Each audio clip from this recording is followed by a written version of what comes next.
Okay, good. Thanks, Bob. Well, good evening, everybody, and welcome to the Tuesday, December 4th, 2018 meeting of the Edina City Council. Roll call, please. Ms. Allison? Member Fisher? Here. Member Staunton? Here.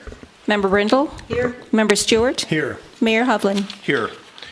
We have a form of meeting agenda in front of us for the evening. Is there anyone who wishes to modify the agenda? Manager Neal, anything you wanted to change around or add? No, sir. All right, good. Is there a motion to approve the meeting agenda as shown? So moved. Is there a second? Second. Got a motion second to approve the meeting agenda as shown. Any further discussion? All those in favor say aye. Aye. Aye. Opposed? Carried. Community comment is the next part of our agenda. Is there anyone in the audience that wishes to address the council on a matter that's not otherwise on the agenda this evening? Anyone from the community? Good evening. Hello. My name is Margaret Jose. My address is 6409 Biscayne Boulevard. I'm here tonight to comment on the 2018 stormwater project regarding Biscayne Boulevard. That was presented to you November 7th by Chad Milner, the city engineer, and Rebecca Carlson from Wenk. First, I'm here to thank Mayor Hovland for meeting on Sunday afternoon with our neighborhood to discuss our stormwater issues. Unfortunately, at the November 7th council meeting, staff did not present an accurate assessment of the problems associated with their solutions. Because of this, a dialogue took place between the mayor and myself, resulting in Mayor Hovland volunteering to meet with our neighborhood this past Sunday. We were able to walk the area and come to a conclusion that this is more than a problem between two homes and really is a neighborhood drainage issue encompassing over 21 acres. At Mayor Hovland's suggestion, we will be extending an invitation to each of you to meet with us so that you can fully understand our situation. We do want the problem solved, and we are fully vested in the process. Thank you for your consideration. Thank you, Ms. Jose.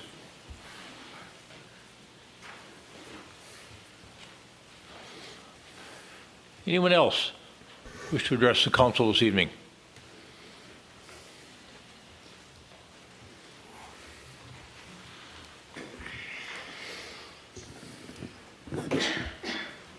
My name is Frank Lorenz, 7151 York Avenue South, Edina. I have a comment and a question about the proposed rebuilding of the county library, which is located on an extended block on York Avenue South between 70th Street and Hazelden. About 7 years ago, Hennepin County took over the operation of most of the libraries in the county. There are financial reasons for that basically center around Minneapolis, but it's irrelevant now. About 3 years ago, the county indicated that they needed more space for the district court operation, which is in a two-story building adjacent to the county library. And the plans at that time were to put the new courts in a facility in Bloomington, but the city of Bloomington, which originally agreed to do that, backed out. Since then, the county has put their service center for license plates and passports and other things inside a retail space in Southdale. Several months ago, the county indicated that they intended to build a $50 million replacement library on that site. The county board members are something like the leaders of a third world African country. Once they get into office, they tend to stay for 20 or 30 years. They consider themselves collectors of art, and when they build a new library, they typically spend $1,000 a square foot. To put that in context, this lectern here is about 2 square feet. So if you'd cut it in half and put a $1,000 bill on it, that's what the county happily spends when they build a new library. To put it in context, if you're going to build a McMansion home on 2 or 3 acres with lakeshore on Lake Minnetonka, you'll probably spend about $350 a square foot. So the question arises, does the county need to spend that much money? But with all that as a basis, my question is this. 3 years ago, the county said that they would work cooperatively with the city of Edina in planning the replacement library. If they could find a developer to put residential apartments above the library, that developer could probably figure out a way, if he could get a 10 or 12-story building, to give the county the library for free. But I don't think the county really has an interest in doing that, and that is not going to serve the best interests of the city of Edina. So normally this is not a Q&A. I state and then the light goes red and I sit down, but I wonder if there's a way for the city to communicate with the residents about what is happening and whether the city has been simply shoved to the side on this or not. All right. Thank you, Mr. Lorenz.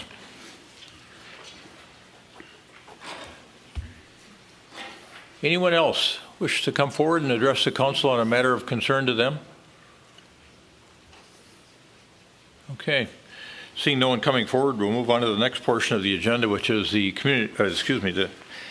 finish with community comment. The adoption of the consent agenda. Is there anyone on the council that wishes to remove an item from the consent agenda? Otherwise, I'll entertain a motion to adopt the consent agenda as shown. I don't want to do that. Move to adopt the consent agenda as shown. Second. Got a motion and second to adopt the consent agenda as shown. Any further discussion? All those in favor say aye. Aye. Opposed? Carried. And now we are on to special recognitions and presentations, and we have our Human Rights and Relations Commission here to tell us about the Tom Oy Award recipient this particular year. And Ms. Kennedy, welcome. Nice to see you. Thank you. Good evening, everyone. Every year since 2006, the City of Edina has presented the Tom Oy Human Rights Award to individuals or groups who live, study, or work in Edina and who have made a significant contribution to human rights locally or globally. The award was established in recognition of the late Tom Oy. He was a second-generation Japanese American who served in World War II. He was a founding member of Edina's Human Rights and Relations Commission. In 2003, he received the Prize for Humanity from the Immortal Chaplains Foundation. We give that award tonight, our Tom Oy Human Rights Award, close to the date of December 10th, which is the 70th anniversary of the signing of the Universal Declaration of Human Rights. As a member of the Edina Human Rights and Relations Commission and a past recipient, I'm so pleased to introduce the 2018 award recipient, Mr. Arnold Bigby. I want to share some words about Arnie, although I'm sure everyone here knows him well. When Arnie Bigby is committed to an issue, he cajoles, implores, pleads, reasons, and persists until change happens. Because change takes a long time, it means that Arnie commits to the long haul, to being in the good fight, and to bring others along with him to generate the power to reach his goal. The issues that Arnie tackles are almost limitless. The lack of affordable housing in Edina, xenophobia and homophobia, bullying in our public schools, the lack of affordable mass transit, racism, elder fraud, and more.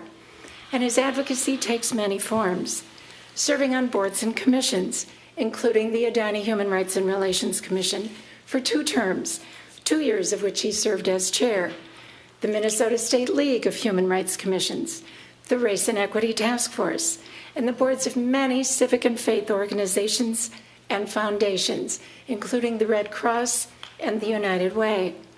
He lobbies at the Minnesota legislature and its city governments for human rights legislation, including gay marriage and domestic partnership rights. He fundraises for organizations that protect basic human rights, such as the ACLU. He supports efforts to improve equity and access to services for all who live, work, play, or visit in Edina. Every city needs dozens of Arnie Bigbys. We have only one, and tonight we honor Arnie Bigby for his dedication to human rights. Thank you.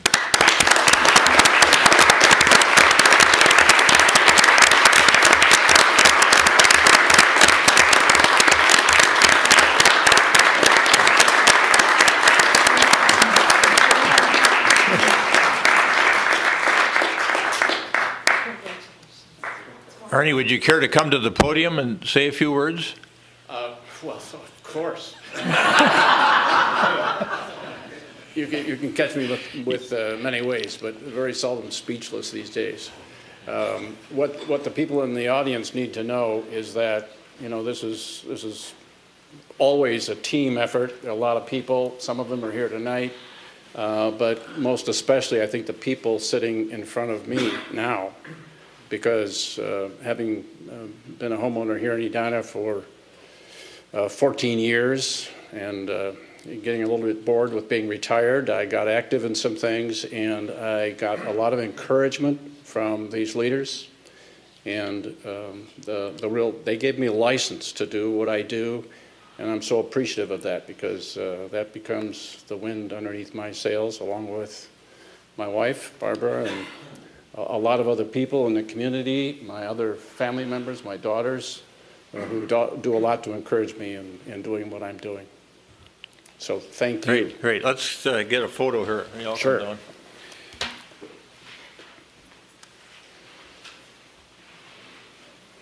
Where do you want us? Over here?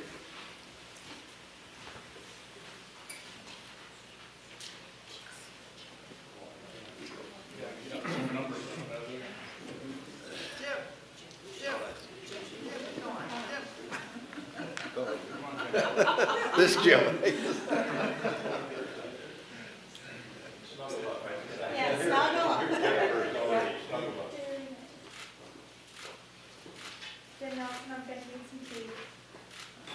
There we go.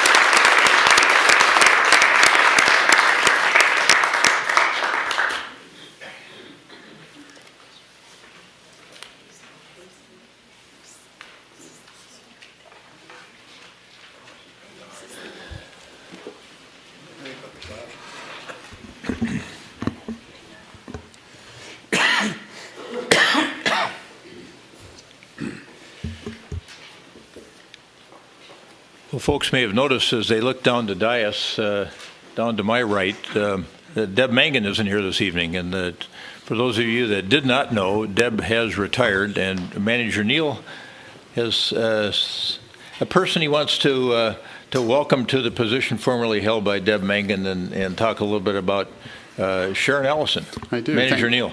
Thank you, Mr. Mayor, members of council.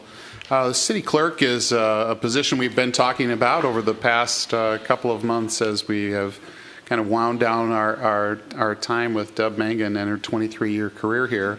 But I'm happy to start winding up our time with Sharon Allison. And I think it's important that you know a little bit about Sharon. She's going to be a position that you're going to work with and be a community official in this community. Yesterday, she had completed her 15th year of service here, and yesterday she started her term as city clerk for the city of Edina.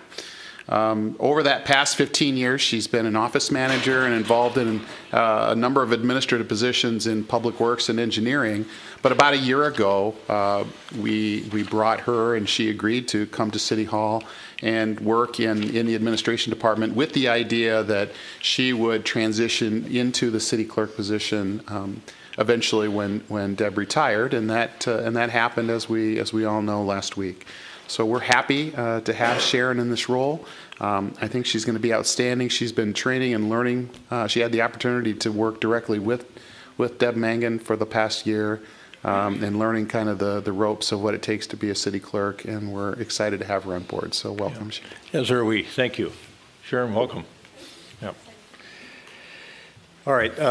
One other thing in this portion of the agenda, I looked out in the audience and I see our council member-elect Ron Anderson there. Ron, you want to stand up just so people can figure out who is Ron Anderson out there? And he'll be joining us after the first of the year on the Edina City Council. So thanks for being here this evening.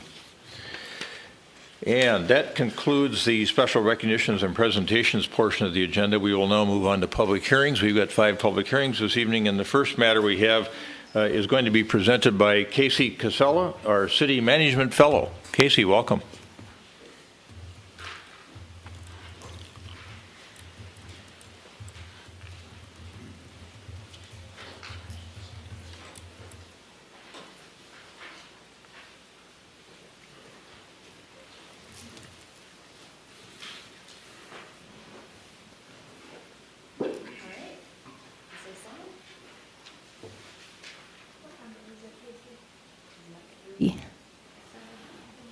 You're good. All right. Thank you so much. Good evening, Mayor and council members. Like you said, my name is Casey Casella. I'm a city management fellow here. Today, I'm going to be talking to you about ordinance number 2018-18, amending solar zoning. And I've been working on this with Tara Brown, the sustainability coordinator for the city. So today's goal is to ensure residents and businesses can utilize renewable technologies in Edina. Our city regulations and practices should not be a barrier to renewable energy. Today we're specifically talking about solar PV, meaning solar panels, and their right-of-way in the zoning. Utilizing zoning is an important piece to achieving the community's goal of reducing greenhouse gas emissions 30% by 2025. The City of Edina staff are proposing updating the city code on zoning to remove barriers to solar PV development for individual residents and businesses to utilize. This ordinance change demonstrates the city's commitment to clean energy and ability to adapt operations and policies to allow the community to meet clean energy goals. A brief background on where the proposed changes originated from.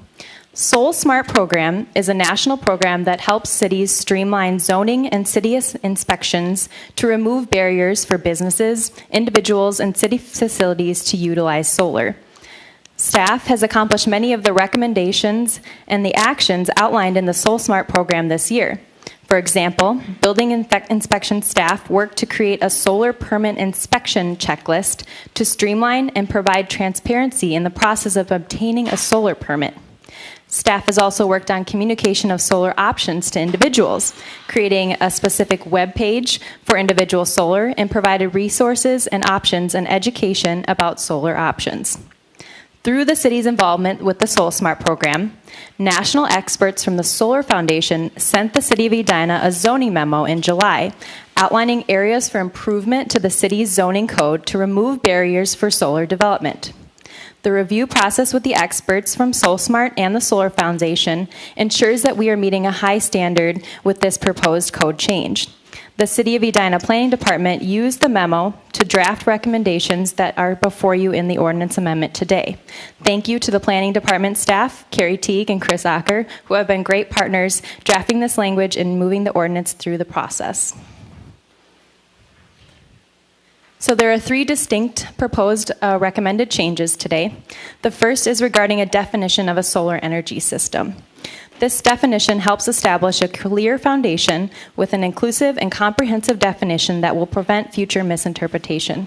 A definition allows the city to determine what types of systems and components should be permitted using solar energy systems. The second change will be regarding accessory use. The zoning ordinance currently does not list solar energy systems as by right accessory uses in all major zones. A best practice is to define solar energy systems and then to allow them to have by right accessory uses in all major zoning categories, which would not require a conditional or special use permit. Allowing solar PV as an accessory use makes the installation of systems more predictable for installers by outlining what types of systems and components are allowed and how they will be treated in the zoning code. The third proposed change is regarding the screening code. It's unclear from the current zoning ordinance whether the solar systems would be required to be screened. Requiring of screened roof-mounted solar systems can create shading that can decrease the system's efficiency while also potentially adding costs to the installation. The proposed language exempts solar energy system from these screening requirements. The proposed ordinance change has been through the Planning Commission. On September 26th, the Planning Commission gave initial feedback on the ordinance language. The first piece of feedback that the Planning Commission gave was regarding building coverage. The original language had an exemption of solar for building coverage, but the Planning Commissioners felt it was important to preserve the current building coverage restrictions for solar in order to adhere to the current character or look of the building or lot. So that piece of language was removed from the ordinance. The second piece of feedback was that the commissioners were concerned that solar would be above the height restrictions. Staff clarified that the restrictions for height would still apply to solar PV, and there was no changes necessary for that. On November 14th, The ordinance change went back to the Planning Commission and had their formal public hearing. There was no further comments, and one resident spoke in favor of the ordinance change. That brings us to today. The motion today is to grant first reading to Ordinance 28-18, amending the Solar City Code regarding solar energy systems. The public hearing will be following this presentation for the City Council, and if passed today, the next step would be to bring the adopted language to the December 18th consent agenda for final adoption. What questions can I answer? Good. Thank you, Ms. Casella. Any questions for Ms. Casella? Member Brindle? Thank you. Going back to the beginning of this ordinance draft, section 3610, the definitions, in this description, you talked about what is permitted. So what wouldn't be permitted in a solar system? I mean, what don't we want? So that language change was a recommendation from the Solar Foundation, those national experts that look at zoning codes across the country. And they gave a few options for defining solar energy system, and we used the most permissive, which meaning that it was most applicable to all solar. I'm not sure exactly what that exempts, but I can ask the solar experts and get back to you on that.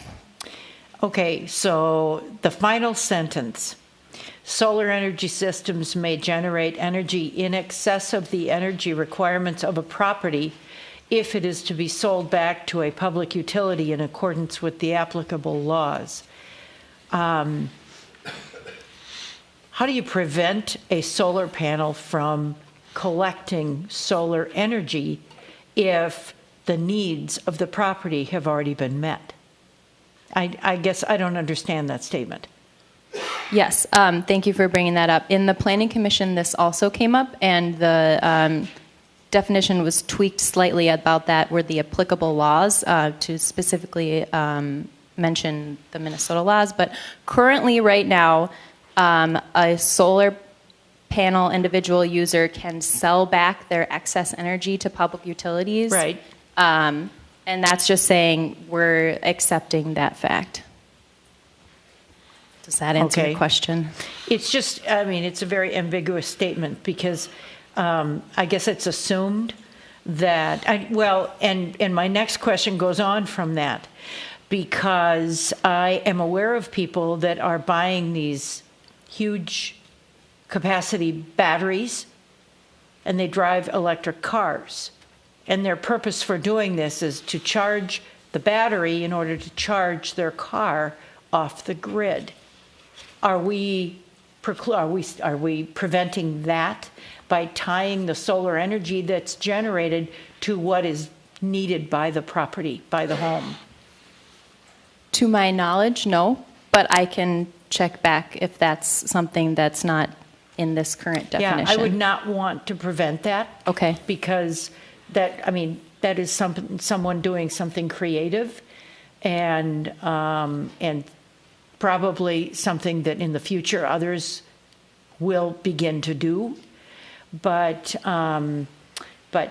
solar energy systems may generate energy in excess of the requirements of a property. Well, I would hope so. So I guess I don't see the reason for that statement. But I'll leave that up to a discussion. I'll just throw that out there and leave it up to a discussion. Thank you. All right, good. Thank you, Member Brindle. Good questions. Member Fisher, did you? Oh, okay. Anything from anybody else at this point in time? All right. So when you look at our existing code and you think about what these systems can look like on the roof, this one looks like it's covering a significant portion of, I suppose it's a south-facing portion of a gable roof. What's the coverage limitation and what's the height limitation on the panels themselves with respect to their occupancy on the roof? So the solar panels would still need to meet current zoning language on height restrictions and on building and lot coverage. Understand that, but what is that? So in Edina, the building height can vary depending on the width of a lot. You may recall we have a sliding scale, so it's anywhere from 35 to 40 feet tall. So those solar panels couldn't extend any taller than that maximum requirement. All right. Well, that part I understood. What I'm concerned about is you've got a piece of property that has ability to go to, let's say they've got the ability to go to 32 feet on the height, the ridge line, and they've got a gable roof like this, and the panels are going to stick up. They've got a 26-foot, 28-foot roof, and they're going to stick up 2 to 4 feet. And maybe they don't make a product like that. Maybe they all stay fairly snug to the roof line. But it seems to me it's one thing that we'd want to make sure that they do, is that they stay fairly snug and as inconspicuous as possible. So, like the ones we have on City Hall flip up. The ones we have on the Public Works site are flipped up on end. And I just don't think it would look good to have these things flipped up on end on a house. These panels that are shown in this photo, I understand that. So I'm a little bit concerned about, I like the solar aspect of it. I'm just concerned a little bit about the visuals for neighbors. Yeah, I think that's a good question. We could look at putting in a requirement that limits the maximum number of feet that it extends above a roof. That might be something we could research a little bit and bring back some information on for the next reading. And I hate to limit the types of products that might be purchased, but nonetheless, I think it's important to at least we take a look at it between first and second reading, assuming it passes first reading tonight. Member Brindle? I think that when you're on a flat roof, that's when they need to stand so that they are angled toward the sun. Whereas, assuming that this is a south-facing roof, it's already angled toward the sun. So that's where this application would be typical for a residential home or for a gable roof. I don't disagree with that, but there may be a product that's more powerful, that produces more energy, where the panels still stand on up end. A little bit. And they can cant them, Yep. mechanically cant them or electrically cant them to capture sun all the way through its cycle. Or they And follow I think the it's sun. just something worth taking a look at. Okay. Okay. Because the idea is really a good one, I think, and an important one, to be looking at clean energy, which makes me think about the announcement by Excel today. I was just looking for it on my phone that they are going to try to be 80. They're going to reduce their greenhouse gas emissions by 80% by 2030, I think is their new announcement. And technology permitting, they want to be at zero emissions by 2050, but that'll depend on changes in technology. So it's pretty laudable. They're probably leading the country, I think, from an energy production standpoint in the production of clean energy. All right, this is a public hearing matter. Is there anyone in the audience that wishes to come forward and testify regarding this matter?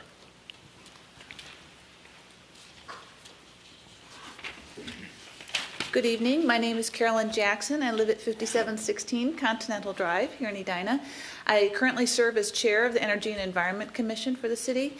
I'm here in my personal capacity, and I want to say thank you to Casey for doing the research on this and for the planning department and the planning commission to working on it. I think this is a fantastic idea. If we're going to reach our goals in reducing greenhouse gases, solar is going to be an important part of it. And I like the considerations that make it visually beautiful for our city, but also allow people to put solar on their homes. So thank you, and I hope that you pass it. All right. Thank you, Ms. Jackson. Anyone else? All right, see, no one coming forward and hearing nothing. Is there a motion to close the public hearing? So moved. Second. We got a motion and second to close the public hearing. Any further discussion? All those in favor of closing the public hearing, say aye. Aye. Aye. Opposed? Carried. And the motion that's been requested by Ms. Casella and staff is that we grant first reading of ordinance 2018-18, amending the city zoning code regarding solar energy systems. And is there a motion to that effect? So moved. Is there a second? Second. Second. Thank you. Discussion? Comments? All right. All those in favor say aye. Aye. Opposed? Carried. Next matter is continuation of a public hearing on 70th and Cahill to January 8th, 2019. Is there a motion to continue that matter to January 8th, 2019? Second? Got a motion second to continue the 70th and Cahill Small Area Plan public hearing to January 8th, 2019. Any further discussion? All those in favor say aye. Aye. Opposed? Carried. And then our third public hearing this evening involves 4532 France Avenue South. And Director Teague has this matter. Yes, thank you, Mayor, members of the council.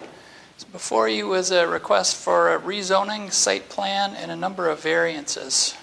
The property is located up in the Morningside area, the 44th and France district. The property exists today. It's a single-family home. There are two of them along France that were built as single-family homes, but sometime in the 60s and 70s were turned into office buildings. The site in particular that we're looking at is just south of the Gateway Bank. Sometime in the early 70s, the single-family home was transformed into a commercial and office space, but it still has an R1 zoning attached to it today, so it's an existing non-conforming use. The house to the south does have an office zoning designation. The property is located within the 44th and France Small Area Plan. It's this site right here. You might note that the plan contemplates up to 4 stories on the site. So the proposal is to tear down that existing, and it's about 3,100 square feet inside the house. They would tear that home down and build actually a smaller building, a 2,300 square foot retail on the main level and office above.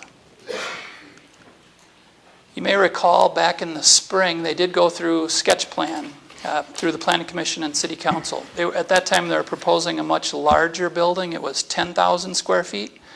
They were operating under the notion of district parking and that would be provided on the site. So this particular sketch plan review was well under our parking code requirements. As you can see, the building extended all the way to the back of the lot. So they have made a number of revisions, significantly reducing the size of the structure. They've been working with Hennepin County. Initially, they wanted to have 2 access points off of France. Given the site is only 50 feet wide, the county is allowing just 1 access. They've added green space to address some of the conversation that the Planning Commission and Council had. So this request requires a rezoning from that current R1 zoning designation to bring the site into conformance with how it's operated throughout the years and into conformance essentially with the small area plan. There are a number of variances that are requested. The front yard setback variance is requested, side yard, and the building height. So within this district, the building height limits are 2 stories and 24 feet. This project, it's essentially 2 stories and 30 feet, which is contemplated again in the small area plan. There's an elevator system, we'll take a look at it here in a minute, that does extend up to 38 feet in height. And the parking lot the existing parking lot actually encroaches on the neighboring property. They would shore that up and make sure it's on their property, but they are asking for a 0-foot setback. And a parking stall variance. So based on the square footage of the building, 15 parking stalls are needed and 11 are proposed. So looking at the site plan, access, again, a 2-way driveway off of France, parking in the back. They are proposing a row of arborvitae trees along the back, and an 8-foot wooden fence would go along the rear lot line and along a portion of the south. Those to help mitigate the impacts to the adjacent property. So to the west, there are single-family homes in the White Oaks district. So this 8-foot wide fence here would help mitigate noise and car lights. The site actually is elevated above, and it slopes down toward France. So that landscaping and that fence would help mitigate those impacts. Also, as mentioned in the traffic study, they The suggestion to move the trash to the front for pickup, the applicant is agreeable to doing that, and that's also would be a condition, again, to minimize impacts on the adjacent properties. A parking and traffic study was done by SPAC Consulting. Mike SPAC is here this evening to answer any questions that you might have. But based on the square footage is actually going down from what's there, there's no impacts on traffic. The parking, I should mention, based on the square footage of the building today, they would need 20 parking stalls, and there's 12 on the site, so they're 8 spaces short. With this proposal, 15 spaces are needed, and they're providing 11, so they're just 4 spaces short. Where the parking study has indicated that Saturdays there may be an issue that could be addressed by on-street parking or potentially the 4500 project, that once that gets built, you recall that main level of the parking would be available for district parking. Also, the occupants of the site live nearby, and they've indicated that oftentimes they would be walking to work. So they really believe that the 14 or the 11 stalls as proposed will satisfy their needs. So in regard to the height, so this is the 30-foot level here, and this is that elevator up to the roof. They're proposing to have a little patio out there for their employees. In working with that neighbor to the west, they have indicated that they would move that patio to the France Avenue side, so some of the noise is closer to France rather than the west lot line. So this is a look as if you were standing on the west lot line looking into the project. Again, you can see that it does slope downward. So this is the elevator. So the side that faces the residential property is the short portion of that elevator. So primary issues: is the proposed rezoning and development plan with the variances reasonable for the site? Both staff and the Planning Commission are recommending approval. The Planning Commission vote was 4-3. So there was a lot of discussion about bringing the building up to the front, or is it consistent with the small area plan? This is a really difficult site given its size and location. But we do believe that it would fit the neighborhood. As mentioned, the site is guided for these type of commercial and office uses. The building is relatively small. It's generally consistent with the new bank to the north. It's been designed to somewhat blend into that building to the north. As I mentioned, the existing roadways would support the project, and there would be adequate parking. In regard to the guiding principles, you recall that burying the lot lines or burying the overhead utility lines is one of those give-to-get elements in the small area plan. The 4500 France development, the developer is going to be burying those lines in front of this house, so that's already being done. This would be a vast improvement in terms of the walkability. They're proposing that boulevard-style sidewalk with a entrance to the retail, much better than walking through the existing parking lot that faces the street. In terms of the variance, staff believes that the variance criteria is met. The practical difficulty in this case is the small lot size. It's just under 9,000 square feet. Again, it was built as a single-family home, 50 foot wide. Also, the house to the south, the property owner put a significant investment into that property about a year ago. So there's really no, at least in the short term, redevelopment opportunities to combine these two lots, which was what was talked about in the small area plan. The same goes for the lot to the north with the Gateway Bank that's been developed. So really this site sits on its own at this time. So with that, and based on how they've minimized the impacts to the adjacent properties, staff and the Planning Commission are recommending approval subject to the findings and conditions that are outlined in the resolution before the council. And with that, I can stand for questions. All right, thank you. Member Brindle or Member Fisher? Carrie, just for clarification, this property has been operating in a commercial way, right? It's not like they're taking a single-family home and converting it with this project. Correct. There have been a number of retail uses, tanning salon, artist, and office. So yeah, it's been a variety of uses over the years. So this is contemplated in the small area plan in terms of not necessarily going back to single-family residential? Correct. So I have a question Member on Brindle. what you had just up there. Can you please put the parking lot picture back up? Thank you. This one? Perfect. Okay, so 11 parking places, but I see 12 bays. So directly behind the building, I see 4 bays. So there's one with hash marks. So is this handicapped parking? What is? Correct. What So is that? this Okay. space isn't counted. It's the handicap Oh, spaces. okay, so that's adjacent part to of it. the 8, is that what that says, ADA? Correct, yep. Oh, I see. Okay, very good. Member Staunton. So you mentioned the power lines. Do you have a aerial of the area that you might be able to show us where?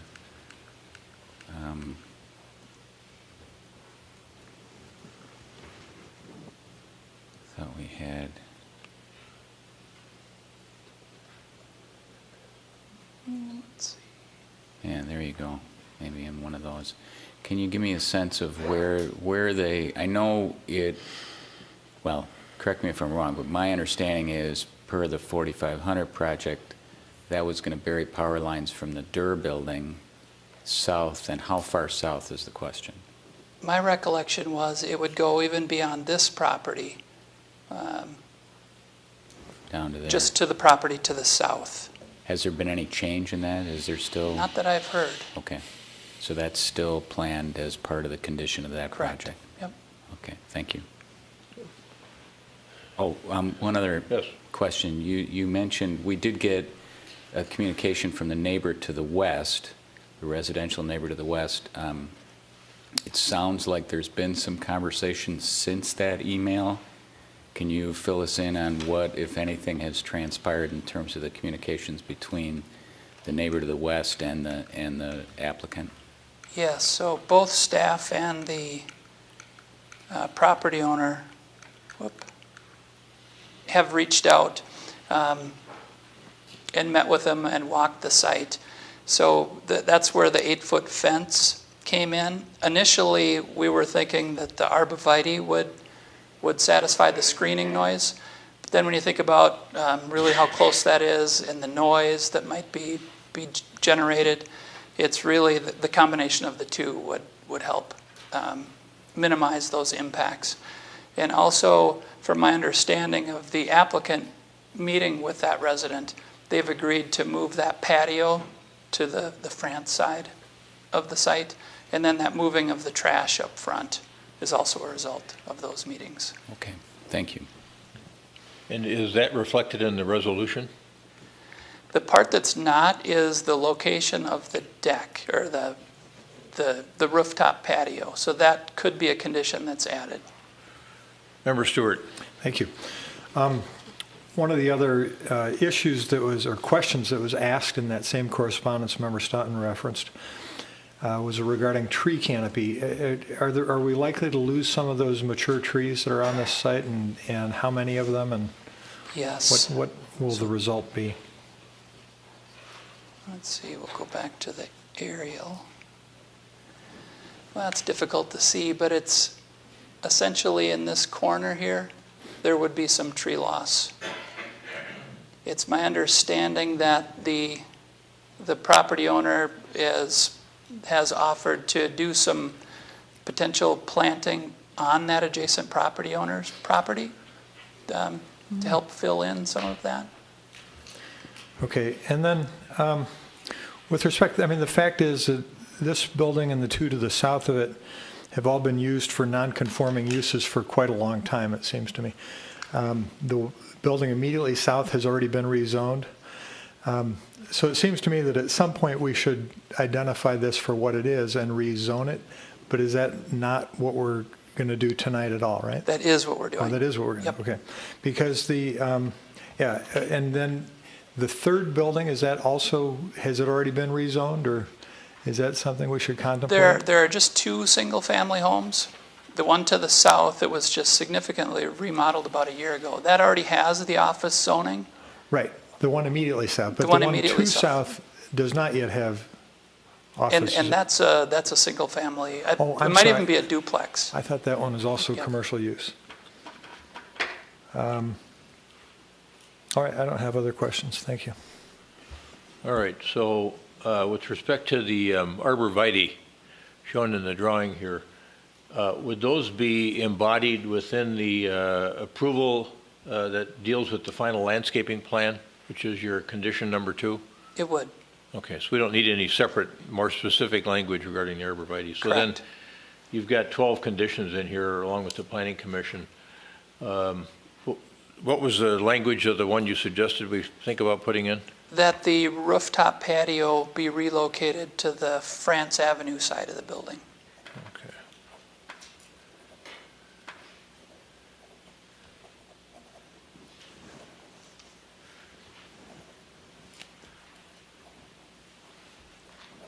Okay, so we've got, all right, very good.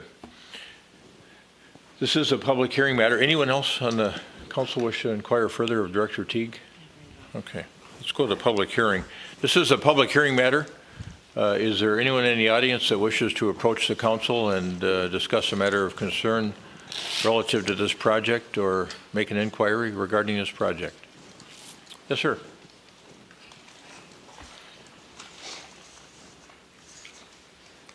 This is the applicant. Do you need the overhead projector? Preferable, yes. All right, let's, we can have, This may have everything I need if I can have that shown back on the screen.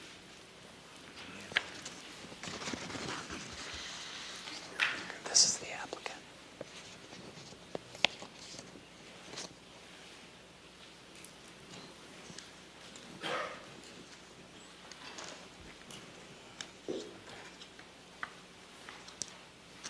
Members of the City Council, thank you very much for the time.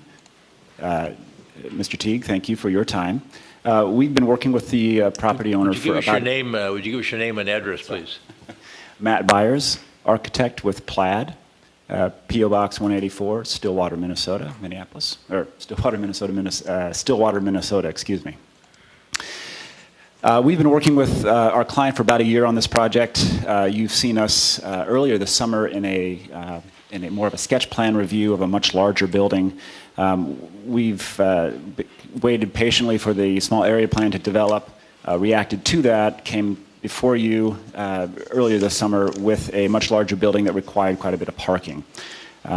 Understanding that the likelihood of approval for that was quite low, our client then reevaluated and decided to come in with a much more reasonable sized building for the lot size.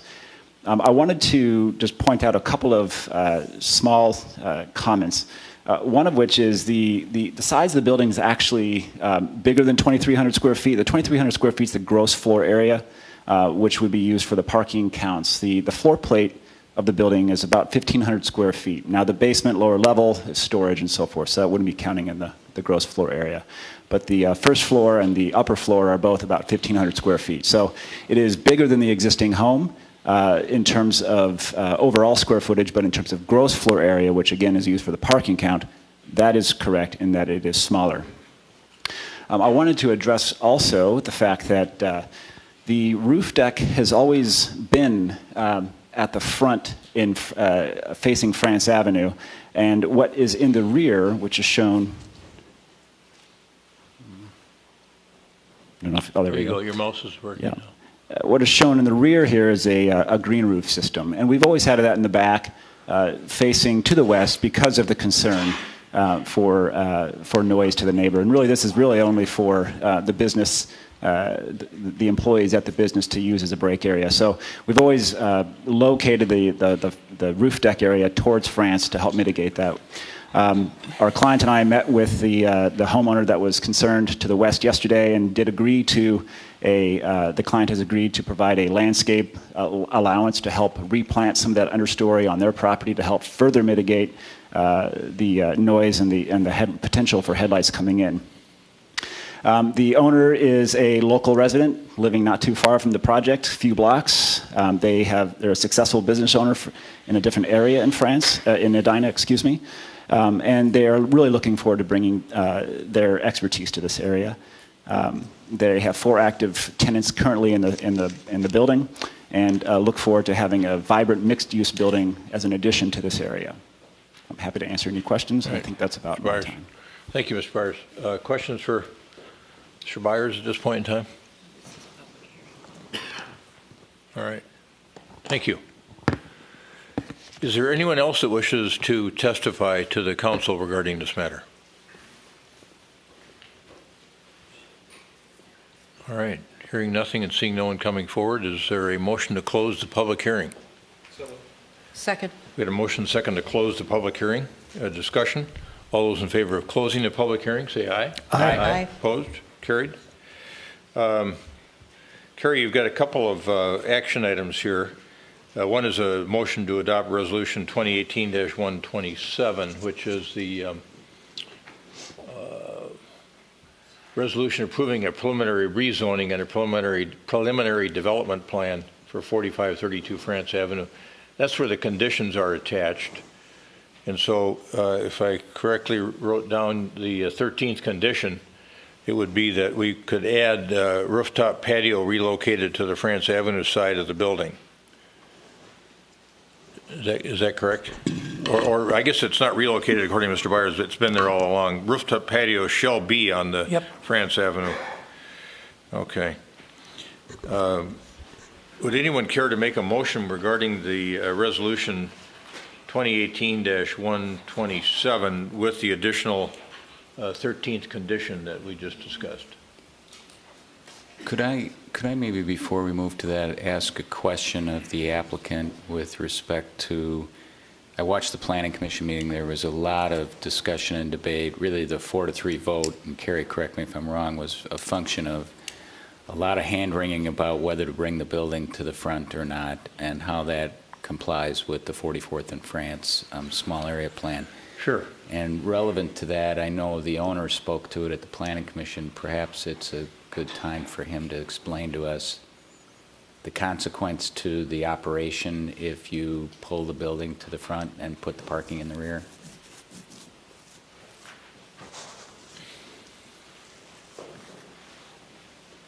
Good evening. Good evening. Casey Carl, 4217 Lynn Avenue resident.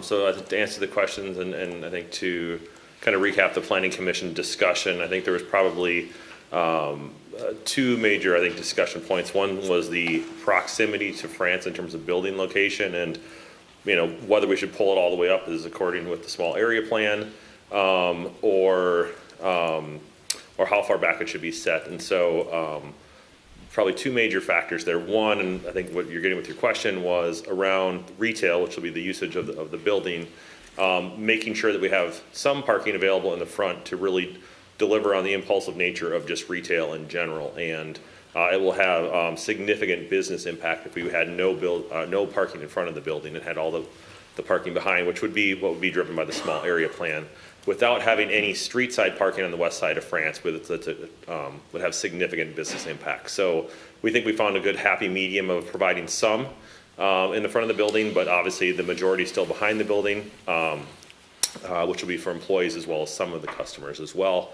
In addition to that, and I know it wasn't some of the visuals shown earlier, the location of this building where we're proposing it relative to its adjacent neighbors, both the Gateway Bank to the north and then obviously the property to the south, are set back much further. And so one of the points of discussion we had even several months ago was moving this really close up to France Avenue. It really sticks out like a sore thumb relative to its adjacent neighbors on both the north and the south as you drive north and south on France Avenue. So we felt like this was the appropriate kind of happy medium that delivers on the needs of the business and also probably aesthetically is more pleasing. So that was, I guess that was the recap of the discussion.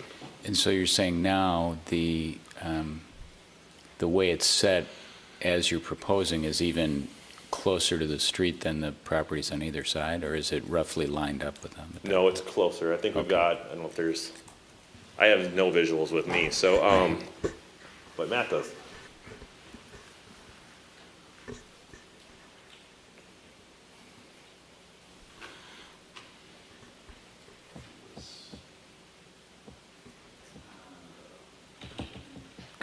You were almost there. Yeah. Keep going? Yep. Here we go. Yeah. So, there we go. So the new proposed building is going to sit right about here, the front of that building.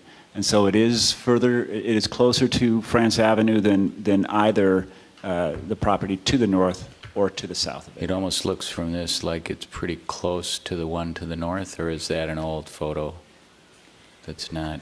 Yeah, that is, it seems to be an older photo. Yes, and because it's really further back now, okay. Yeah.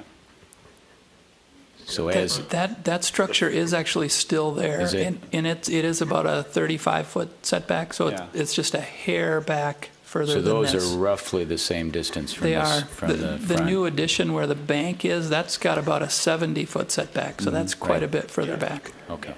So the bank hits us about, it's almost halfway back of the building on the north side of it. A little Right, closer right. to France, yeah. Okay. Yeah, this rendering is fairly accurate in terms of the The feel. perceived distance back from Yeah. the building. Okay, thank you. Other questions? Yeah, thanks for that inquiry. So we've got a couple of action items requested by staff and, as you mentioned, approved by the Planning Commission. First one would be Resolution 2018-127, to which could be added Condition 13, rooftop patio shall be on the France Avenue side of the building. Is there anyone who would care to make that motion on the council? So moved. Second. We had a second from Member Fisher. And then what about discussion on the proposed resolution as stated? All right, all those, So discussion on that. Discussion So on that. I really appreciated the Planning Commission's dialogue on this. I think there were three planning commissioners who were quite concerned about the building being set back, the inconsistency with the small area plan. And I can appreciate that, but I do think under these circumstances with the new buildings basically, or newly renovated buildings on either side, combined with the challenges for this site, I think it does fit in. There is a provision in the small area plan, talks about minimizing the impact of automobiles. Says, likewise require that on-site parking lots will be located to the side or rear of buildings unless site constraints do not allow this to be the case. And I think with all of the circumstances here, I'm persuaded that that makes sense in this case. But I am a little bit concerned in the long run, and this was the same concern I had when we had the property to the north. I wanted that to pull to closer to the street, and it was really the parking garage that created the problem for us there that made it difficult to do that. And it's unfortunate that that kind of continues along the way, but I think under the circumstances, on balance, this is the better approach. So I'm willing to support this. Okay, good. Other comments, Member Fisher? I would just say that, it might not be ideal in that sense, but this is what I would call threading the needle. I remember the sketch plan where I think the comments went something like, you should have more parking, you should have less parking, you should pull it up, you should push it back, you should let cars drive behind, you should not ever let cars drive behind. I walked away thinking, I have no idea what advice we just gave. That was an accurate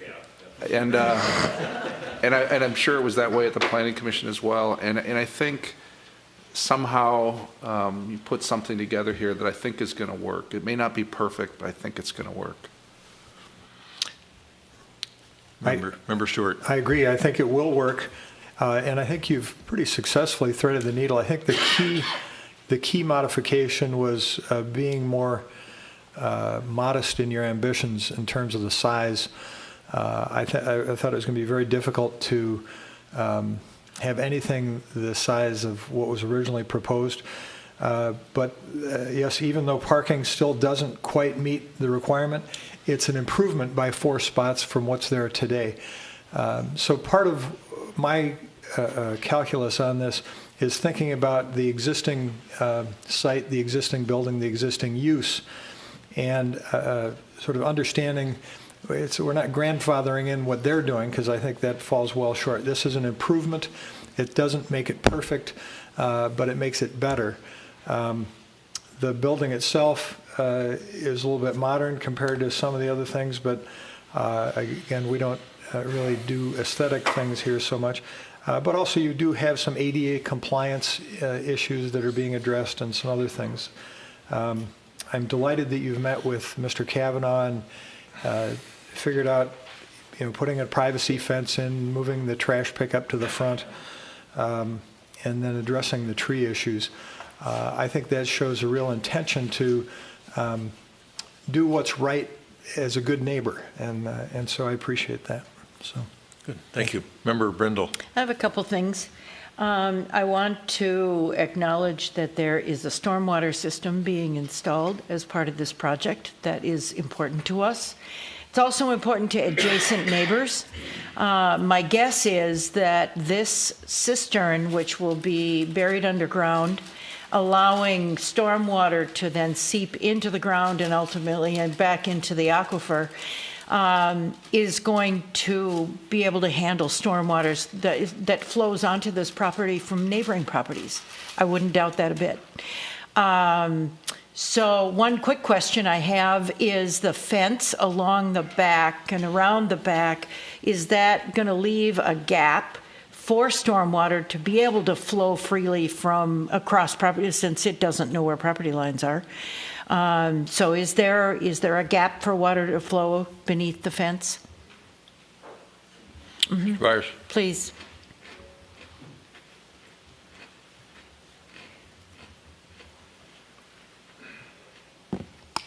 Thank you for the question, Councilmember Brindle. Yes, there'll be a discharge so that the pre-development runoff or the post-development runoff does not exceed the pre-development runoff. So stormwater will be able to flow. It's going to be captured and held so that it does not run off at a greater rate that post-development versus pre-development. And the stormwater management calculations were run with, I think it's Atlas 14, which was the requirement for the new greater intensity storm. So to answer your question, yes. Okay, but my question has to do with the fence. And there's a gap at the bottom of the fence where water can flow. Well, the way that the site is graded is that it's going to be angled back from the west property line back to the catchment basin below, as well as it's going to be directed coming from the France Avenue side down to that catchment basin. So it's not going to spill over the property line because there's a retaining wall there. The fence will have the fence will have a space below it. Okay. But it will be captured first by the stormwater retention system. Great, thank you. And then acknowledging that the small area plan does set out a vision for the area, but also acknowledging how well that I think this plan complements the property on either side of it, where it kind of steps between Gateway Bank and the property to the north. So I actually think it really does a nice job of that. And hooks up to the sidewalk, makes sure that there's a continuous flow for pedestrians and cyclists along the way. And then thank you for your collaborative approach with your neighbors and with the city throughout the negotiations and the hard work that you've done to try to make this work. This is the small sites are exciting. It's really exciting to see a small site become something really cool. And I don't think there's anything more difficult than trying to do everything you need to do to satisfy all the needs on a 50-foot lot. So I appreciate it very much, and I'm happy to support it. Thank you. I would just add, Mr. Byers, that when you were here for a sketch plan, I think Member Fisher's talked about the uncertainty of what was supposed to happen. I actually thought we'd never see you west of the river again. So, welcome back. I live down in St. Peter. So No. But I think, too, the points other council members have made and Director Teague made, it's a challenging site, unique site. I think we've recognized that with some of these properties along France Avenue that do need retail presence to handle that either spontaneous or intentional arrival of a customer, you've got to be able to accommodate them with parking in the front. And so you do get a little bit of a rub with the small area plan, but under the circumstances, I think all three of these properties will function better and still look very good from a streetscape standpoint. And that new, not so new now, rug store that Ed Noonan put in there originally before the bank was done, kind of set the standard for that because that had a retail component in the front for to enable parking. So I'm comfortable with what I'm seeing too. So we've got a motion and a second on the ordinance 2018-17. It's 2018-127. Excuse me. Any further discussion? All those in favor of adopting the resolution with the, not the ordinance, but the resolution with the addition of condition 13, say aye. Aye. Aye. Opposed? Carried. And then we have ordinance 2018-19, which turns this from its existing code into a PCD1 district. Director Teague, any further comment there? Otherwise, entertain a motion. You want that waiver of second reading on that one, or isn't that required? We would, since they have to come back for final approval, we would do second reading at that time. All right. Okay. We got a. Do we have a motion to approve the ordinance on a first reading basis? Ordinance 2018-19. So moved. Second. Got a motion and second to approve ordinance 2018-19 on a first reading basis. Any further discussion? All those in favor say aye. Aye. Aye. Opposed? Carried. All right. Thank you. And next we are moving on to another public hearing matter, which is the setting of building fees and liquor license fees. And Kyle Sawyer, our assistant finance director, is joining us for this matter. Thank you, Mayor, members of the City Council. Every year, the Finance Department coordinates the process of accumulating city code fees from all the other departments for the upcoming year. So the fee changes recommended by city staff, along with some correlating language changes to the city code, are included in Ordinance 2018-17, which you have in front of you tonight. The amended language and updated fee structure being proposed to Chapter 28 of the City Code is to help reduce development costs for affordable housing projects by granting a reduction in sewer availability charge and water and sewer connection charges if the outline conditions in the updated language are met. Also included in the ordinance are proposed increases of 2% and 2.5% for building and fire prevention fees respectively. The proposed increases align the fees with the costs of providing the services. Lastly, proposed utility fee increases are as recommended by Ellers and the city staff at the November 20th work session and align with the city's upcoming capital spending plan. And then the Morningside rates, which is typical in each year, will be proposed at a later date and at different ordinance once we receive the updated fees from the city of Minneapolis. So that's typically in January that you would see those ordinances come back to the city council. So after the public hearing, council has the option to take action on these items by granting the first reading of this ordinance. Second reading of the ordinance would take place at the December 18th council meeting. Questions for Mr. Sawyer? All right. Thank you. Stand by. This is a public hearing matter. Is there anyone in the audience who wishes to testify regarding this matter? Or otherwise make inquiry of the council about these proposed fee changes? All right. Hearing nothing and seeing no one coming forward, is there a motion to close the public hearing? So moved. Second. Got a motion second to close the public hearing. Any further discussion? All those in favor of closing the public hearing, say aye. Aye. Aye. Opposed? Carried.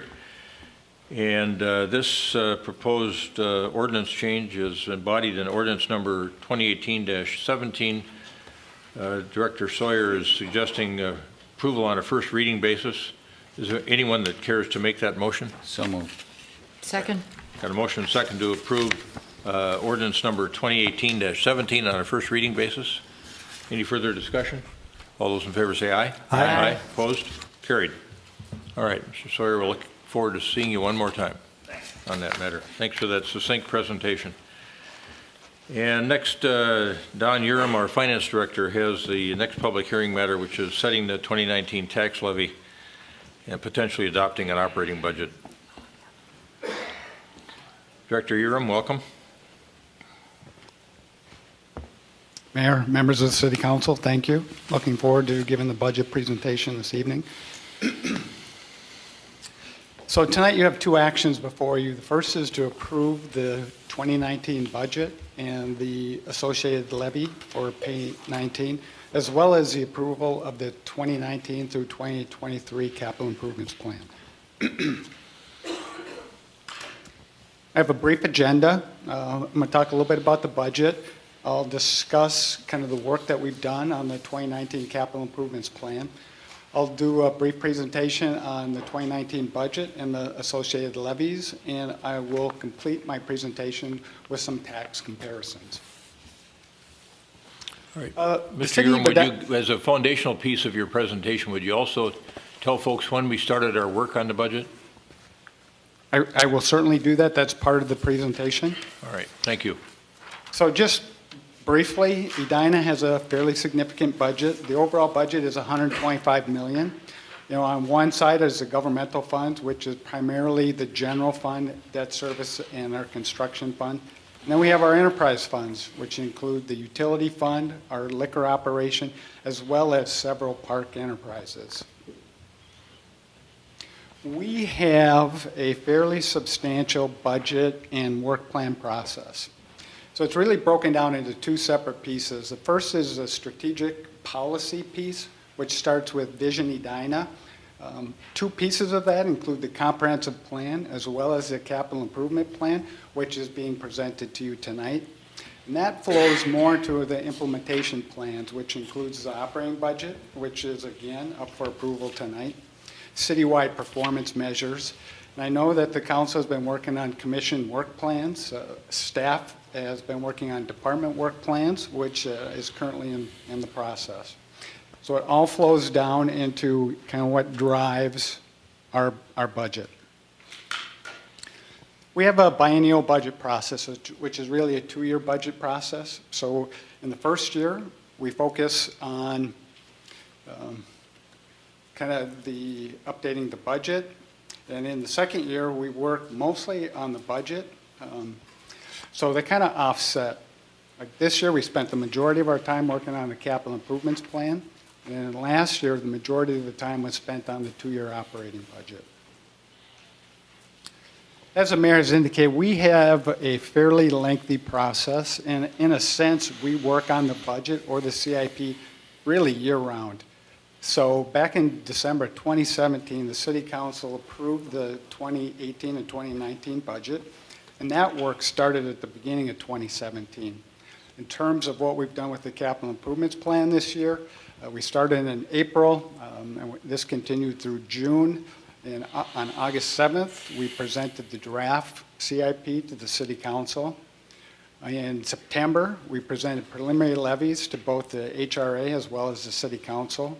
We had an additional work session on the budget and capital improvements plan in November. And tonight before you is a public hearing and the adoption of the final budget and the capital improvements plan. Let me talk briefly about the capital improvements plan. So what the department heads have submitted is a total of 232 projects. 152 of those projects have identified funding sources. 80 projects are unfunded. The total cost of the capital improvements plan is about $195 million. 51.4 of that is unfunded. A brief statistic about the unfunded piece, there are 5 projects that make up the majority of that unfunded portion. 2 of those are park projects, which includes Fred Richards as well as Braemar, and there's 3 facilities. First facility is City Hall. Braemar Arena is another one of those facilities, and Edinburgh Park are the majority of the unfunded projects.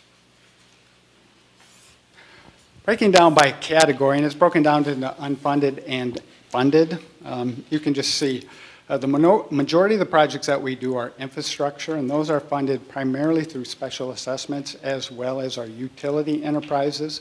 There's 82 projects planned for the next 5 years. Buildings, equipment, vehicles, as you can see. In terms of the funding source, the majority of the funding comes from the construction fund, approximately $50 million, and it's just broken down into the various funding components. We have the utility funds, we have our franchise fees with the CAS fund and the PAX fund, and you can see on the end, approximately $51 million is unfunded, or does not have an identified funding source.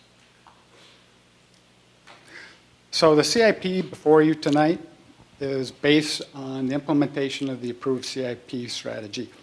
As Assistant Director Sawyer mentioned previously, at our last work session, we had a discussion about utility fee increases that are necessary to fund the infrastructure projects, and that's listed on the screen. I think the important thing, what I'd like to say is on the stormwater side, in 2019, we will be conducting a project to determine if alternative funding methods are more appropriate than stormwater user rate increases. So that will be coming before you in 2019. This has been presented to the City Council a couple of times, and when I talk about the CIP implementation strategy, a couple of things on this slide. So in 2020, the City Hall debt service is paid off. So part of the strategy to fund the capital improvements plan is to take the amount of dollars that were levied for debt service and then levy them for capital improvements.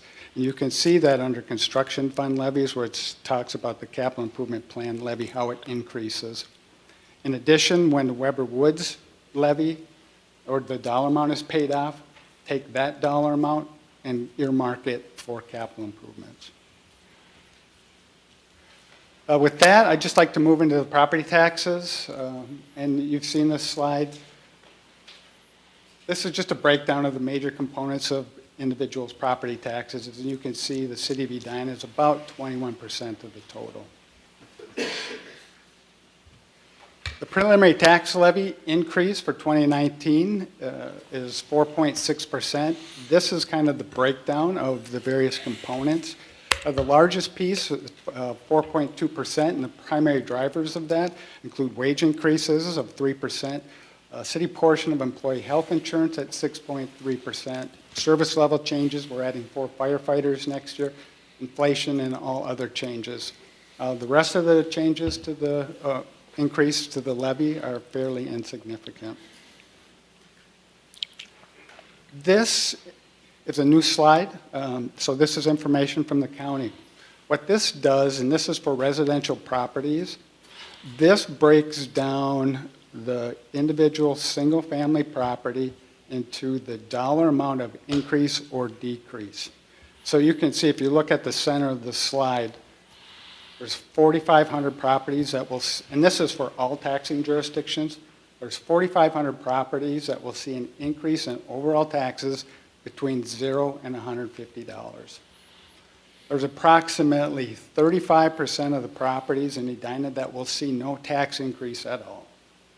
And the bulk of the increase, the bulk of the properties range between a decrease of $150 up to an increase of $150.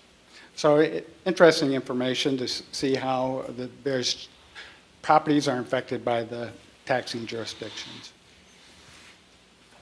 So the levy impacts. So in 2018, the median home pays about $116 per month in property taxes. Our estimated market value for Pay 19 is increasing by 6.4%. Our median value home is now $530,650. With the 4.6% property tax increase, that home would see a 5.5% increase in city property taxes, or $77 per year. That property would pay $123 per month in 2019. This is a comparison of where we've been adjusted for CIP and kind of where we're going. I don't have 2019 yet because I don't have a number, but you can just see a fairly gradual increase over the past several years, starting at $843 in 2005 to $1,021 for city taxes in 2018. The $400,000 home property tax history, you can see $943 in 2010 to $1,094 in 2019. What I'd like to point out is if you look at 2017, 2018, and 2019, you'll see that there's been a slight decrease in the amount of property tax that property has paid. So the next steps tonight, we're required to have a public hearing on the budget and proposed tax levy. Staff is recommending approval of those items tonight. There is an opportunity if the council needs additional information that we can come back, but the final deadline to certify the property tax would be December 18th. And with that, that's the end of my presentation, and I would be happy to answer any questions. Thank you. Questions for Director Urim from council members at this point in time? All right. Thank you for that presentation. All right. This is a public hearing matter. I'm going to open this up for questions from the public or comments. Anyone want to address the council on a matter of concern to them or make an inquiry regarding the proposed tax levy for 2019 or regarding the proposed operating budget? Yes, sir. Mr. Mayor, Council, staff members, my name is John Carlson. I live at 4433 Ellsworth Drive. The only real question I have is we live close to Fred Richards and we find it should be a great resource for the whole community. And once again, I see it's in a non-funded category. And I don't know if this is the right place to address it, but what is the plan to bring funds into Fred Richards to continue its development? Okay, Thank good. you. Thank you, Mr. Carlson. It's a great question. Mr. Urim. That really is a great question. So in the Why don't we wait and take questions when we're all done? Okay? Hold it, just stand by. Anyone else wish to testify? Okay. Is there a motion to close the public hearing? So moved. Is there a second? Got a motion second to close the public hearing? Any further discussion? All those in favor say aye. Aye. Opposed? Carried? Okay, Mr. Urim, come on back Mr. up. Mayor. Sorry to jump the gun. It was the same question I was wondering. Mayor, members of the City Council, Mr. Neal would like to address that issue. Yes, I would. As you know, as we've been planning, Mr. Mayor, members of council, as we've been planning our Fred Richards redevelopment over many years now, the kind of the fundamental idea is that it's inextricably linked with the Pentagon Park North redevelopment project, and not just from a timing standpoint, but with a development standpoint, as there were going to be development revenues that could have been generated by that project that could have been beneficial to and assist with the development of the park redevelopment as well. There were going to be tax increment financing, off-site revenues that could be helped not to build a park, but could be used to develop roadways into the park or stormwater improvements in the park, et cetera. So those pieces of land were always linked in terms of their redevelopment. As that land has gone through its sort of ups and downs in terms of its redevelopment, our futures with how we view our timeline with Fred Richards has also gone up and down. There are alternatives, alternative funding vehicles to do some large capital improvement at Fred Richards. They would involve property tax increases. They'd probably involve some kind of borrowing, whether it's internal or external. We have not discussed that as a council because we've always thought of them as being linked projects. But maybe our future with the Pentagon Park North is going to have to be adjusted. Our expectations are, and if so, our financing vehicles for that park development project will have to be adjusted as well. Member Stoughton? Oh. Yes. Member Stewart?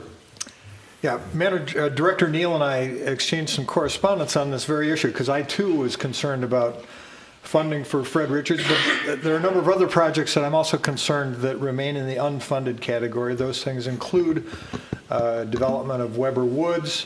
Strackower Park has long needed some renovation. There's an e-document management system that'll help make city government more efficient. At some point, you think you just need to bite the bullet and get those things in. There's some safety equipment that's unfunded, including an emergency rescue vehicle. And so all of these things, there's some planning work we haven't been able to pay for funding. And Manager Neal, I think, accurately responded that we are all concerned also about the magnitude of the city's property tax burden on taxpayers. And so we try to find the balance from time to time between all of these unfunded things that we all recognize as important and what sort of tax burden we think is appropriate for this coming fiscal year. So, yeah,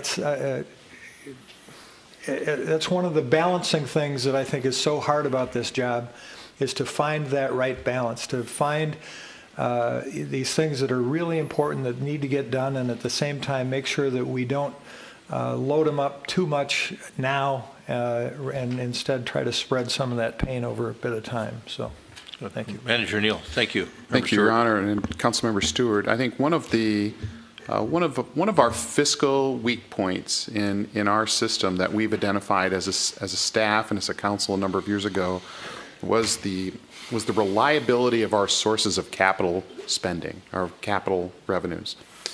And one of the things you're doing tonight with this action approving the CIP is you're taking a big step towards solidifying a pretty positive step forward for capital spending into the future. It's not really apparent, and we're not highlighting it necessarily, but you're taking some steps tonight that will, in just a couple of years, take a reliable capital funding every year of maybe a couple $100,000 to up to a couple of $1 million that you will be able to fund many more capital projects around the community. They may not be the size of the Fred Richards project, but they'll certainly be the size of a Strackower Park project. You'll be able to do a number of those every year. So it's a big step, and you're going to be able to do that without increasing property taxes by the way that we are realigning some of our debt payments that Director Urim mentioned earlier. Mm-hmm.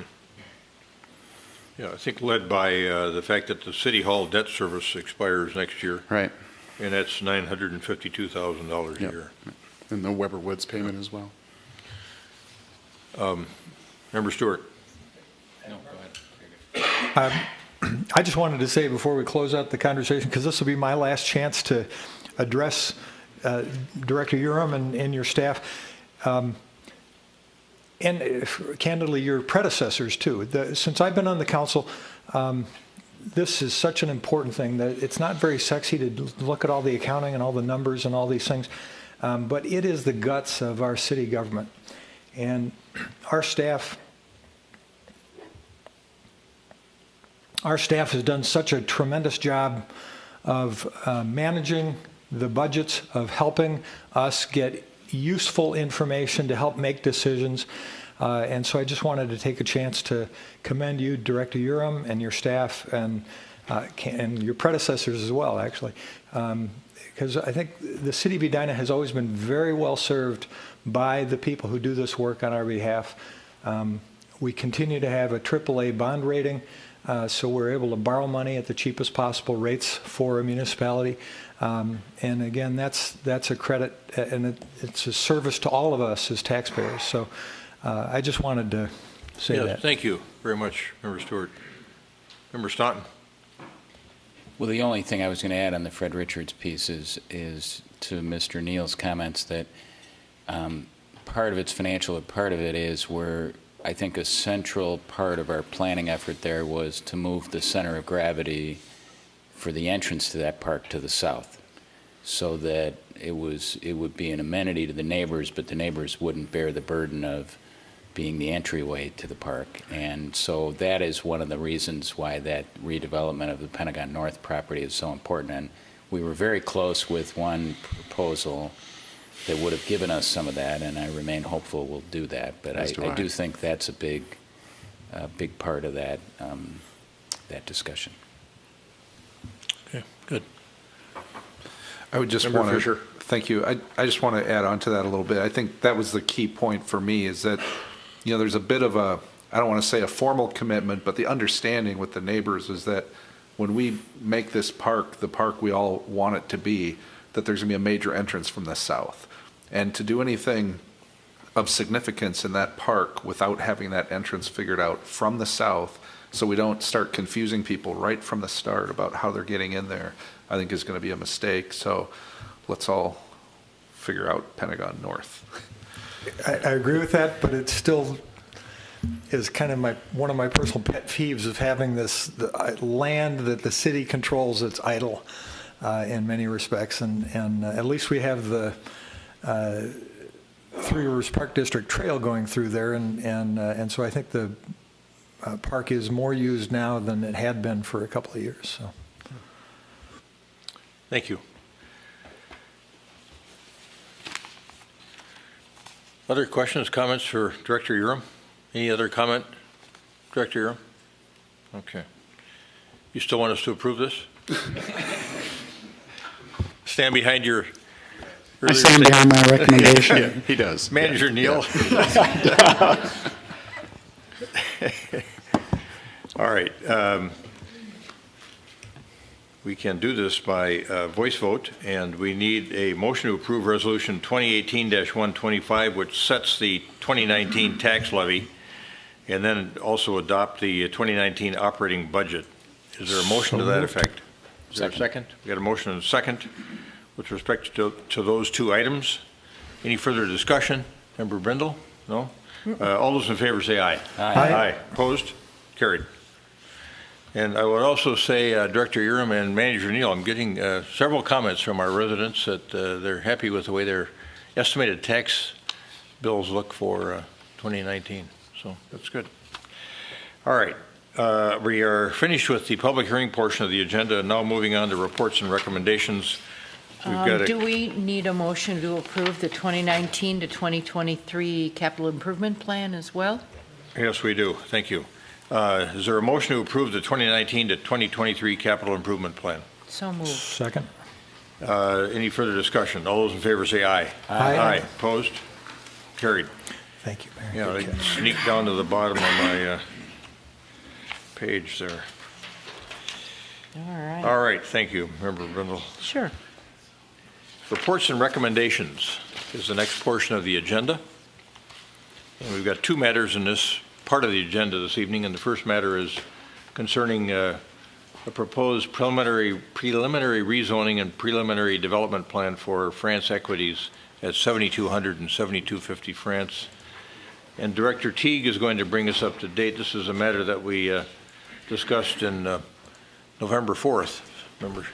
Memory serves me right. And then we postponed it until tonight. And we had some questions that needed to be answered from that evening, but I'll let you take it from here, Director Teague. Yes, thank you, Mayor, members of the council. So the council had a number of questions and challenges to the applicant to come back and respond to some of your issues with the building. And so Dean DeVolis from DJR will walk you through those changes, show some side-by-side comparisons. Also, you had a number of questions in regard to the school district, just to kind of update you with a little bit of information there. The school district and the city is going to undertake a joint demographic study about future enrollment led by Hazel Reinhardt. In some of her previous studies, she's indicated that apartment buildings generate about 0.1 students per unit. when we look at the 71 France development, which is about 235 units, the school district has indicated that 24 students come from that apartment complex. So that's right on with her 0.1 per unit forecast. So we could expect maybe 30 students from this proposed development. And again, the district has indicated too that they can accommodate additional students, especially with projects like this where the building is still a couple of years away from being built. They can do their adjustments, open enrollment, potential boundary adjustments as well. So with that, I believe it looks like they're ready for their presentation. So I will turn it over to Dean DeVolis of DJR to walk us through the changes that he's made from the previous request. All right, thank you, Director Teague. Mr. DeVolis. Good evening, and thank you very much. Dean DeVolis, 5009 Ridge Road, Edina, Minnesota, DJR Architecture. And first, I'd like to just congratulate Sharon on your appointment, and I've had the privilege of working with you over the years, so well deserved. So glad to see you're up front, basically. So what I'm going to do is I'm going to walk through the revisions that council requests we take a look at for the project. And I'm just going to go through how we adjusted. And we did this by a number of methods to reduce the overall height of the project. And some was elimination of actual stories on the project.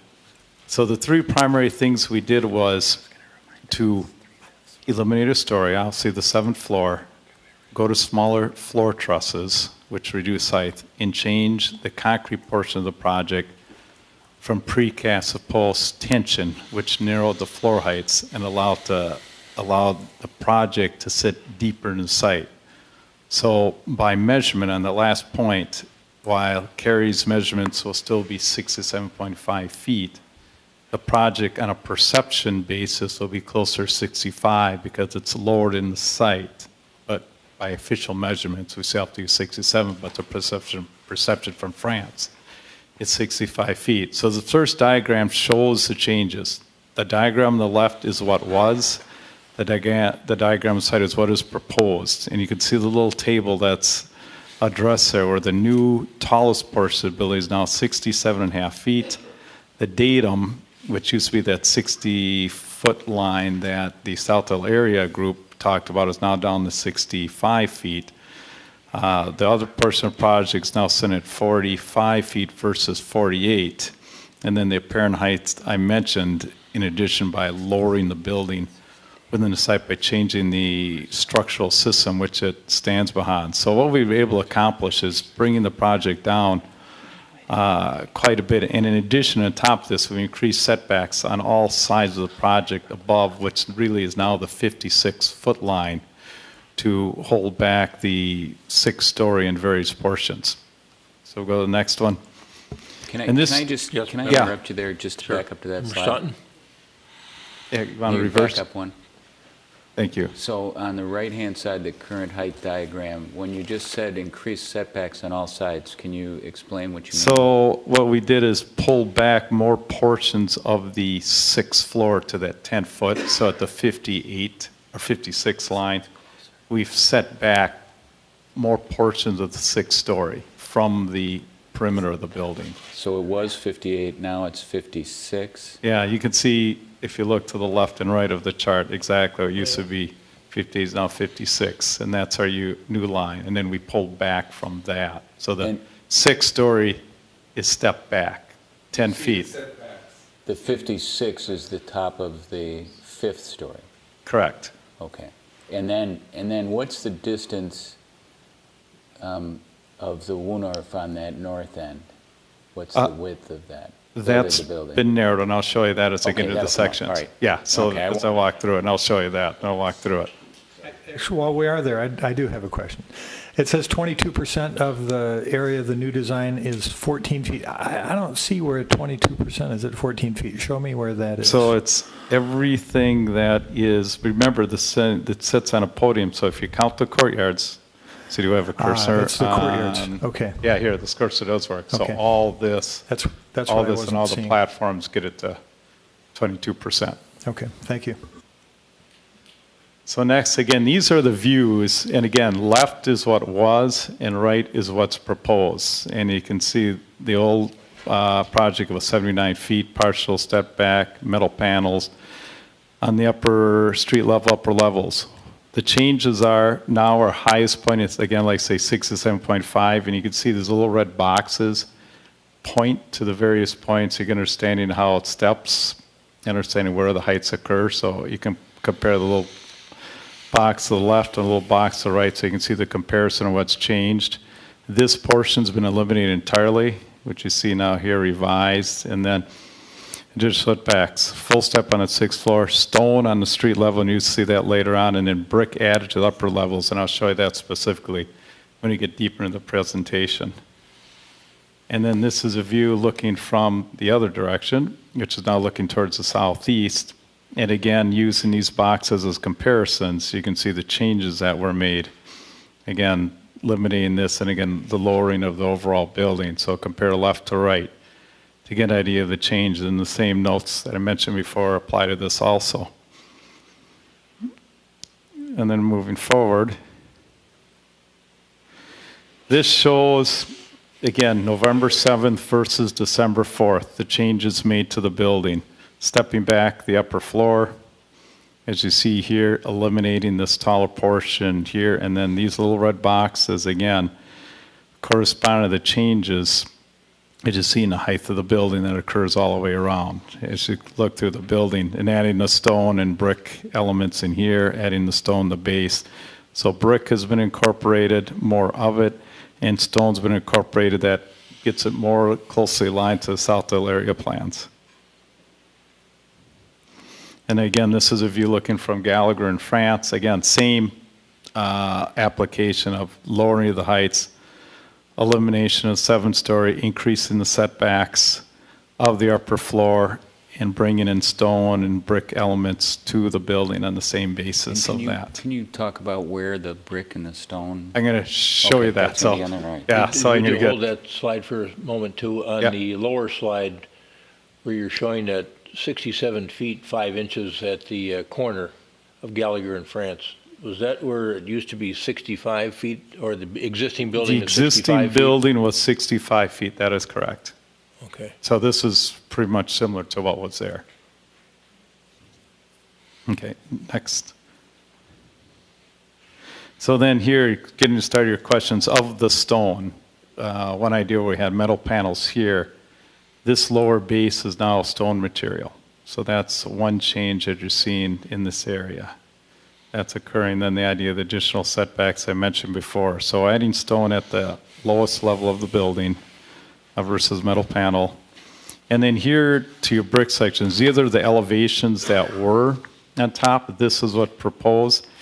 Anything in this dark brown or this yellow is the addition of masonry.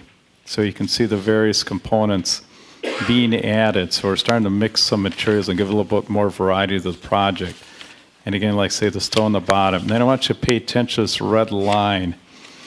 This is where we created the step backs you see here, but also where we sunk the building a little bit into the site by changing the structure, which gives us the idea of an apparent height of 65 feet if you're standing in France. So the building is actually depressed in the site slightly, which allows me to get that lower visual height, though by code, using Carrie's measurements, 67.5 is official, but apparent height from France is now closer to 65 feet. And that's what that's describing by making that change.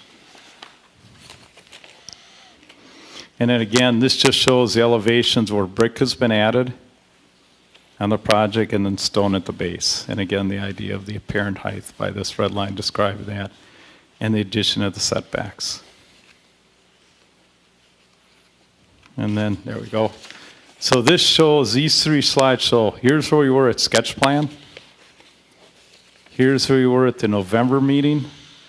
And here's where we are today. And if you see, if you note the Wooner from 95 to 65 feet, we've tightened that up to do that. And the way that was accomplished, we increased the stepping. Actually doesn't quite show where the section, we increased the stepping at the rear of the building, Hence, that's how we shortened the width of the Wohnhof. We left this alone to keep the conservation district intact, and then how townhouse has been made this step being more dramatic to accomplish that portion of the project. So again, you see the reference of the 7 stories disappeared, and then how the various heights have dropped down throughout the project. So on the bottom, when you get to the east side of the Wohnhof there, so that's a 65 feet building to building, and then how many feet is it step back to the 56?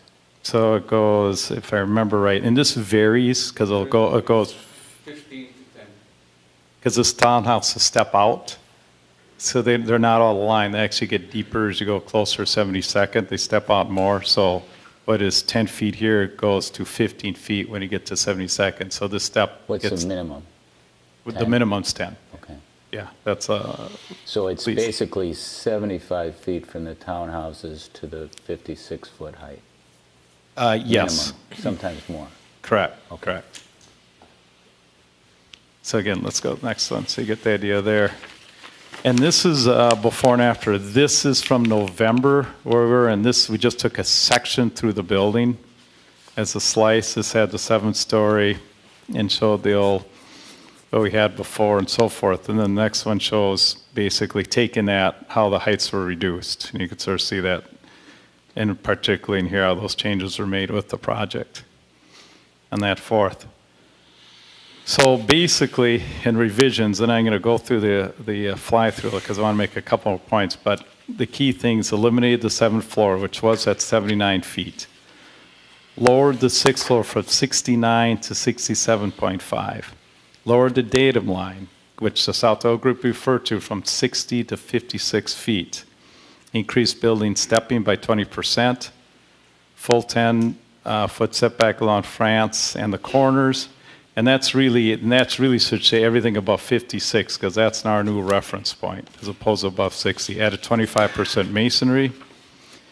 Reduce the apparent height, as I described before, by changing the nature of the structure of the building from 67 to 65.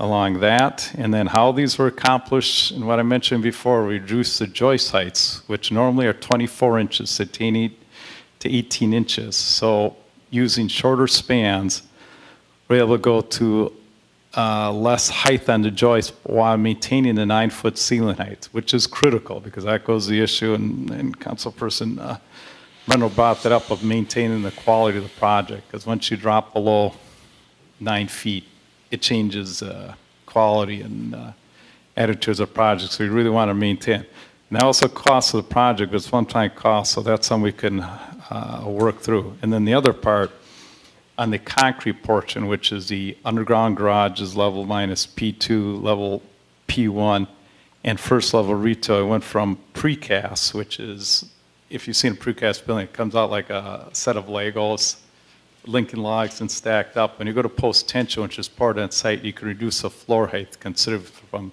2 feet to 8 inches.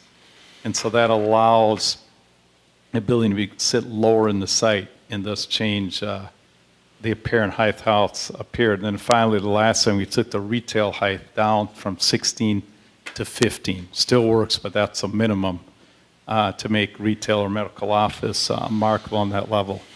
So then I just want to show a couple other points on this just through the aerial, which is in answer to a few questions. This is a project from the Bristol Courts to your right. And Ellie, just go forward real quick. And I just want to show, and granted, I have a summer view with all the trees in, but what's really critical about this is conversation just we're maintaining. And stop right here.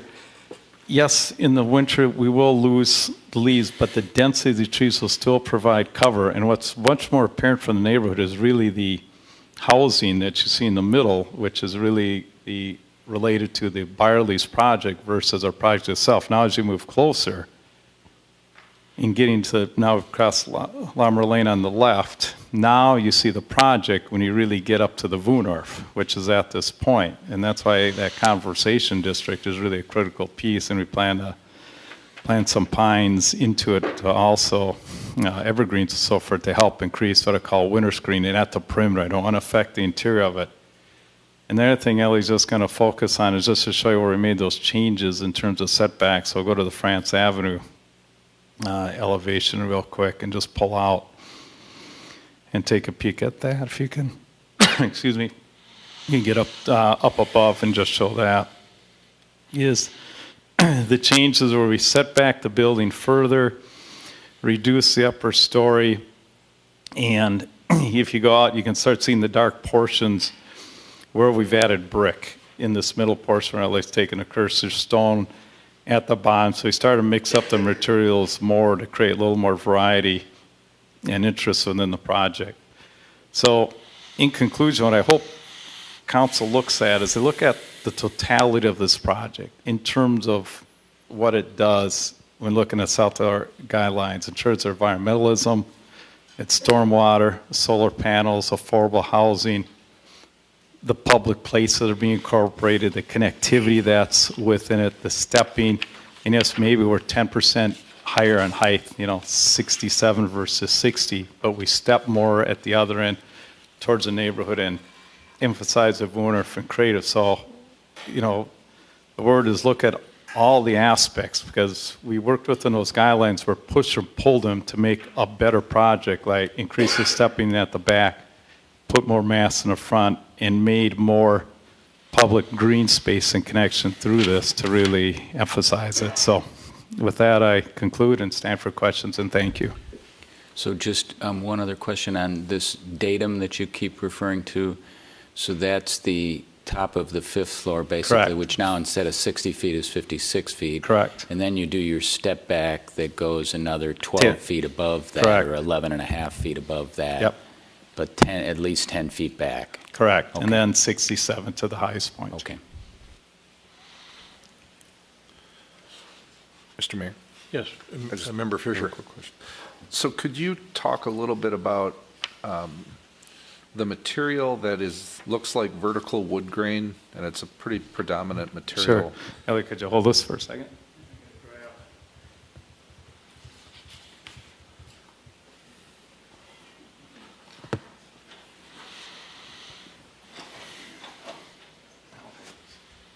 So this sample here, and this is a sample here, and this is the aluminum siding. It's a wood grain that you see right here, and you guys can pass it around.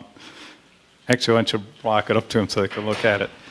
And I'll give a little history. Metal siding, what's the issue with metal siding? I wouldn't say the issue. When people see metal siding, if they're from an agricultural background, they immediately think of pole barns and metal siding and Butler buildings, and this is not that type of material. This is a product that's really been developed in the Twin Cities marketplace. So this is a homegrown invention, which is an aluminum siding that's heavy gauge, that has patterns ingrained with it, a wood pattern, and has a low maintenance, lifelong quality that is being widely used in a lot of buildings within the area. And the beauty of it is it has a warmth because you incorporate the wood grain. It has a great weather protection and has a low maintenance to it and provides a variety of finishes. And it's about similar, depending on the quality, about the cost of brick. And the reason why we incorporate it is, one, it's locally produced and invented. So it's made in this marketplace and in this climate sector, which is important. This is not something that was imported from California, but was really developed in Twin Cities and become widely used. And so we're sort of the hotbed of this type of building material, and it really works appropriate for the climate because it's thick enough to be safe, it doesn't fade, it deals with our dramatic changes of temperature, but has a very warm aesthetic. So it's actually a quality performing building material that really helps enhance buildings, provides a nice aesthetic, low maintenance, and long-term durability. So all those aspects really have been built into this, but the fact that it's from here Mr. is what makes you feel comfortable with durability, it. does that mean 20 years or does that mean 50 years? Or what This is because typically it's get? aluminum, it's really a 50-year material because aluminum is a very stable. The only place aluminum has issues is directly like Naples, Florida, or salt. It'll never rust, it'll never fade, it'll hold together on that basis. And it's a heavy gauge, so it's very strong in that aspect. What about seams? Well, the seams are, and I didn't bring two of them, the seams are, look, if you think of tongue and groove wood, if you see how this clips in, the next panel clips together, if you see this detail right here, see how it's seamed just like you would have on a wood building. And then How long can you go? you can go any length you want, 20 feet, 40 feet on a, hence there's one manufacturer called longboard, so you get a very clean look. And what you're worried about is our horizontal seams. No, this can be designed to have long links that could be 20 foot, so it looks just like real wood in terms of length, installed to really have that kind of aesthetic and look to it. So it has a very smooth profile in terms of its structure and its look to it. It basically emulates wood, but it's not wood. It's a heavy gauge aluminum with the wood texture impregnated to it, so it provides the aesthetics, but it has the durability of an aluminum metal product. All right. Member Short. Thank you. Mr. DeVolis, you had used a term apparent height. Explain to me what you mean by apparent height and help me understand Ellie, that concept. take this around the corner of France and Gallagher, and I'll show you this. Part of the building is that, in this and show it, our building under that change now sits lower than the sidewalk of France and Excelsior. So out here, if this is elevation 100, where our building sits at elevation 98, so it sits lower into the ground. Now by code, it's 70, it's 67.5 because you have to measure from the foundation up to the roof. But from the sidewalk, because it's depressed into the site 2 feet, it'll appear, as you look at it, from the intersection at 65 feet, because it's sunk into the ground slightly. Having the setbacks to do allows us to make that transition gradually. So at this very intersection, the current building that's there is 65 feet. Correct. If you're standing on the sidewalk on France Avenue. If I go to its foundation, it's 67.5. So I just want to make sure I clarify that. The building sits lower than the public sidewalk. Right. And so I'm wondering does that mean the current building that's 65 feet versus, because of this change that you're talking about, which would be higher? The current building at 65 feet or the future building at 67.5 feet? We're both now the same. We're similar. They'd be right at about the same spot. spot. About the same height, because the other building actually sits a little bit higher. So it's because it sits a little bit on top of parking. Right. So That's it's about what the I was same height. trying to figure out. Correct.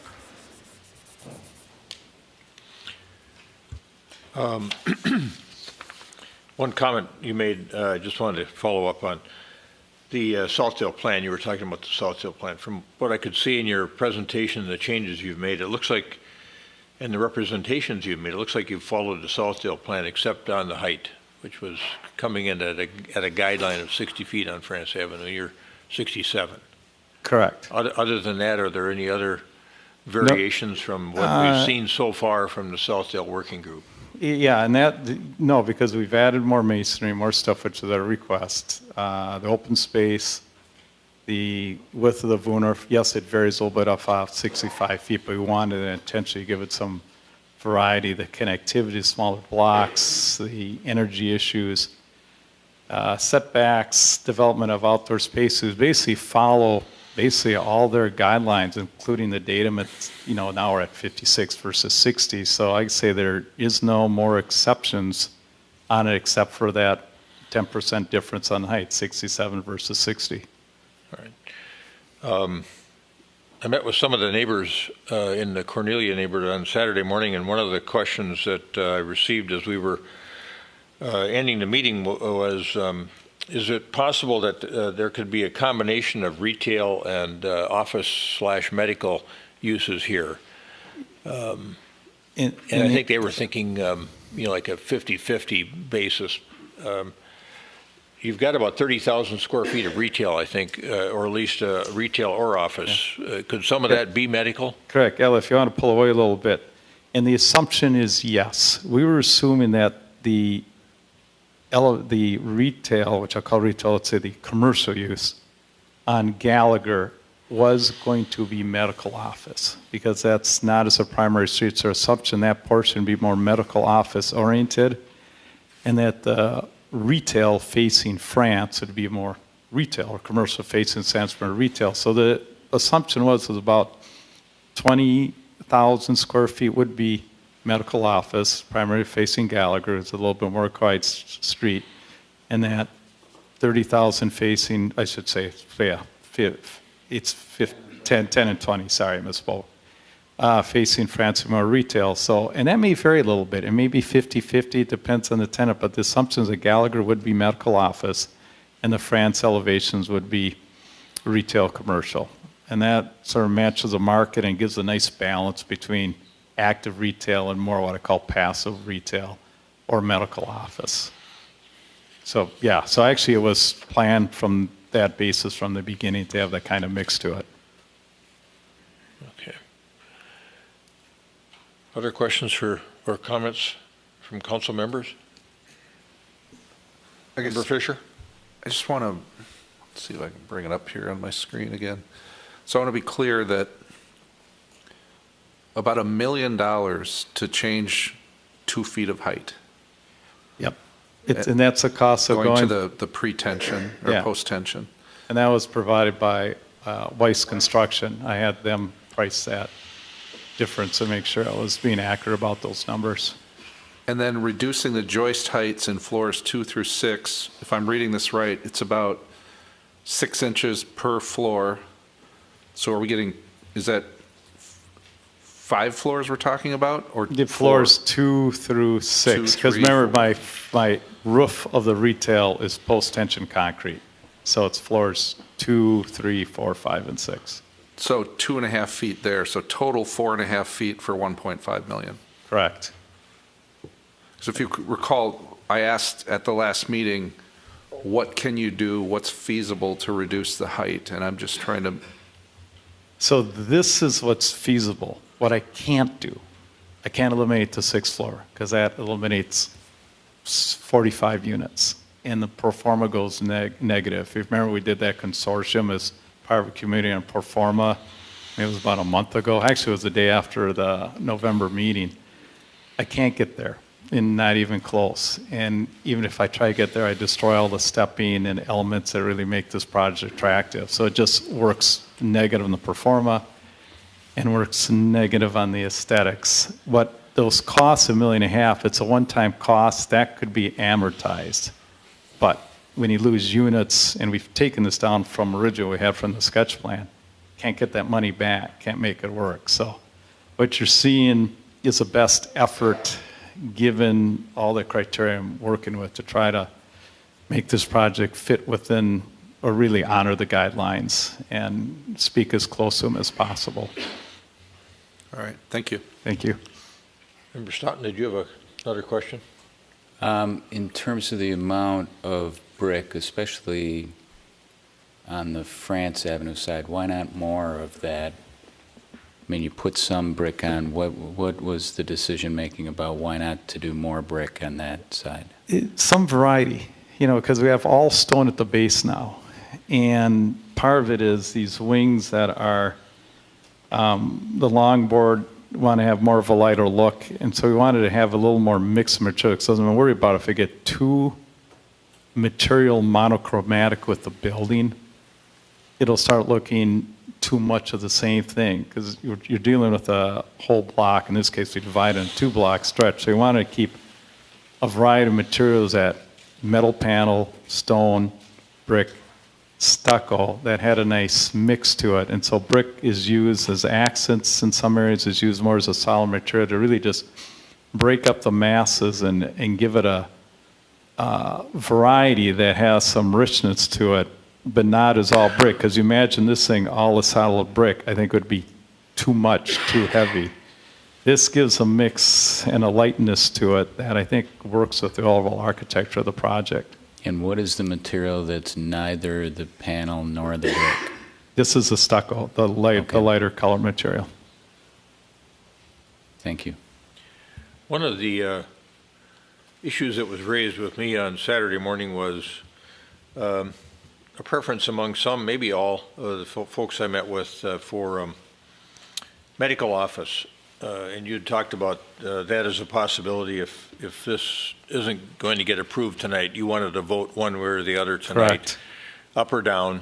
And if it wasn't going to happen, you're going to go to medical office. Correct. And so I thought maybe you could address that issue again, starting with some of the things that are important in the apartment project that probably need to be revisited just for reminder purposes, if nothing else, starting with stormwater management. So and how Ellie, you're take me up managing, high. managing the water and the green space and So everything else, and then go into sustainability. just give elements. me a good overall view, because I could talk about various components. The key to this site is, and maybe take it over from here, is, I'll start with, like the mayor said, the stormwater management. What we've done with the site is condense our parking ramp and all hard surfaces underneath the buildings directly, so that everything you see green on here, except what's inside the U-shaped courts, is all on natural soil. Why that is significant is we're using, because we're part of the old gravel pit, it's sand, we're using a percolation system in which stormwater and using depressed soils around the whole site, which allows stormwater to naturally navigate into the ground. Because remember from before, this is a site that's picking up double its area, because we're picking up from the Cedars apartment, from the townhouse on the Bristol Court, from sections of France, Galler, Second Hill. So this site has a massive stormwater responsibility. This design allows it to work using natural methods. We've kept the trees here, so I get the right mouse, as a conservation district, because that's a heavy contributor to it. We've maintained all this as all natural dirt below it, because that'll be an element for absorption. And we use storm traps in certain areas because we have to handle 100-year storms. So we do have the element. So that's probably the biggest one. It has an innovative stormwater concept that really serves a sub-regional problem that occurs in this area. In addition, it has connectivity. So the system that you've set up is designed to manage, I think I recall that it was 8 properties that were draining in behind 7200. And the system you've designed will manage all that water from all those properties. Correct. Even if we get into a cycle here where there's more water than we've seen in the past. Yeah, because if you look at it, we've actually reduced a lot of hardscape from what's originally there. Because remember what the existing projects are: an office building and a parking ramp, an office building and a parking lot that basically created near 100% hardscape, less this area where the trees are in back. So we reduce that considerably with the setbacks, because everything here we've taken to start using natural infiltration along storm tracks. Yeah, so this site, and then the roof water, we're keeping and using that for irrigation. So what you see on all the upper roofs, we're capturing that to recycle for the irrigation. What you see on the ground plane, we're using that as natural infiltration back into the aquifer. So we sort of basically set up a dual system. And then what I call emergency overflow for the extreme events, we do have storm traps. So if the system is overwhelmed, we set up a series of storm traps on the edge up here for just in case. So it serves like 3 lines of defense: infiltration, recycling, and then finally storm traps really make this work. So it had to be it is a sophisticated system just because of the amount of area it had to handle. This is basically a basin that all these surrounding properties you see, not all of them, but pretty much majority, drained into the site, because this was a gravel pit and evolved into the low point of the neighborhood, and all the surrounding properties came later, took advantage of it, and that's sort of the basis. So that's probably the highest point. Then obviously the solar aspects and energy program that really make this site energy contributor as opposed to an energy detriment was really a key part of making this sort of start setting the standards. The other aspects is the connectivity, the VUNORF, the connections. 100% of the parking is underground and enclosed. There is no visible parking on this. So this is a major change, because this graphic shows, well, if you see all this black on this graphic, those are all surface parking lots. That's the environment of the area today. And if you look on our site, there's no black because it's all enclosed parking. It's a change from what the area was quite dramatically, which really starts the beginning of a pedestrian network, a pedestrian connection, and also works off the regional bike trail that was mentioned before in a discussion of utilization of the golf course. So it really starts to make that kind of pattern and connection. And the nature of that is a mixed use. It has 67 affordable housing units that come with it, a major public component, both on upper levels and interior levels. Really has innate advantages, has a variety of home ownership and apartments and home types that are mixed in that make this, I think, a nice community addition. The office building works, and this is under city code. So the office building, if we would do what I call an at-right development, meaning what code allows us to do is build a 106,000 square foot office building, 48 feet tall, 4 stories, and park at 100% surface, which is a very efficient type of project. That has an advantage in terms of a developer's dream, where I don't have to do I don't have to do structured parking except maybe below the building. I have all the accesses. I don't need to do any environmental.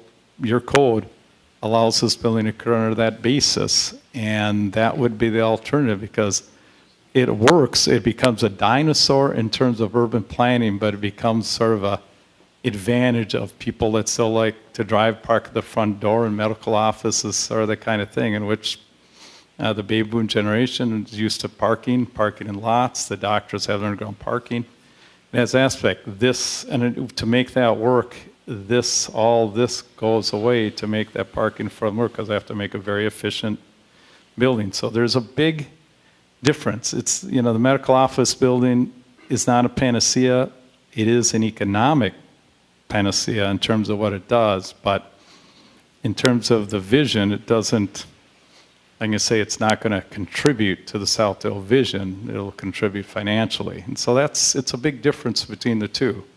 So this really goes far and above the code that Edina has established and goes very far in establishing what the vision of the Southdale area has worked on for 4 years. And then really this is a key piece of really establishing that momentum. And so, we're sort of at a break point where it's either going to be this or back to the 50s, but that's just working within what the code allows to occur. Member Brindle. Just watching what you pointed to when you were discussing medical office and surface parking. So 2 questions. One is, would there still be a stormwater management system with a medical office building? And 2 is, would you need to use the area where the trees are so you'd lose the trees?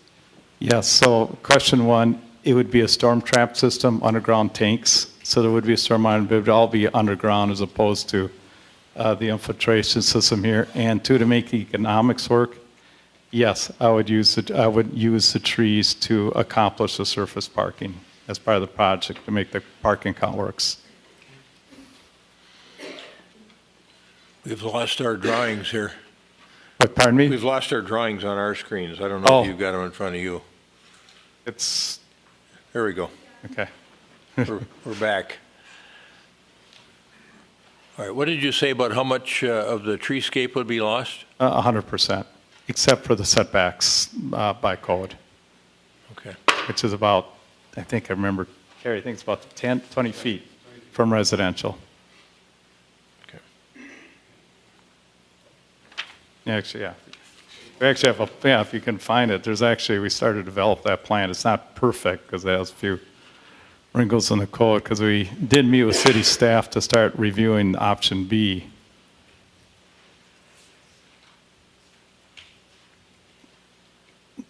Which is...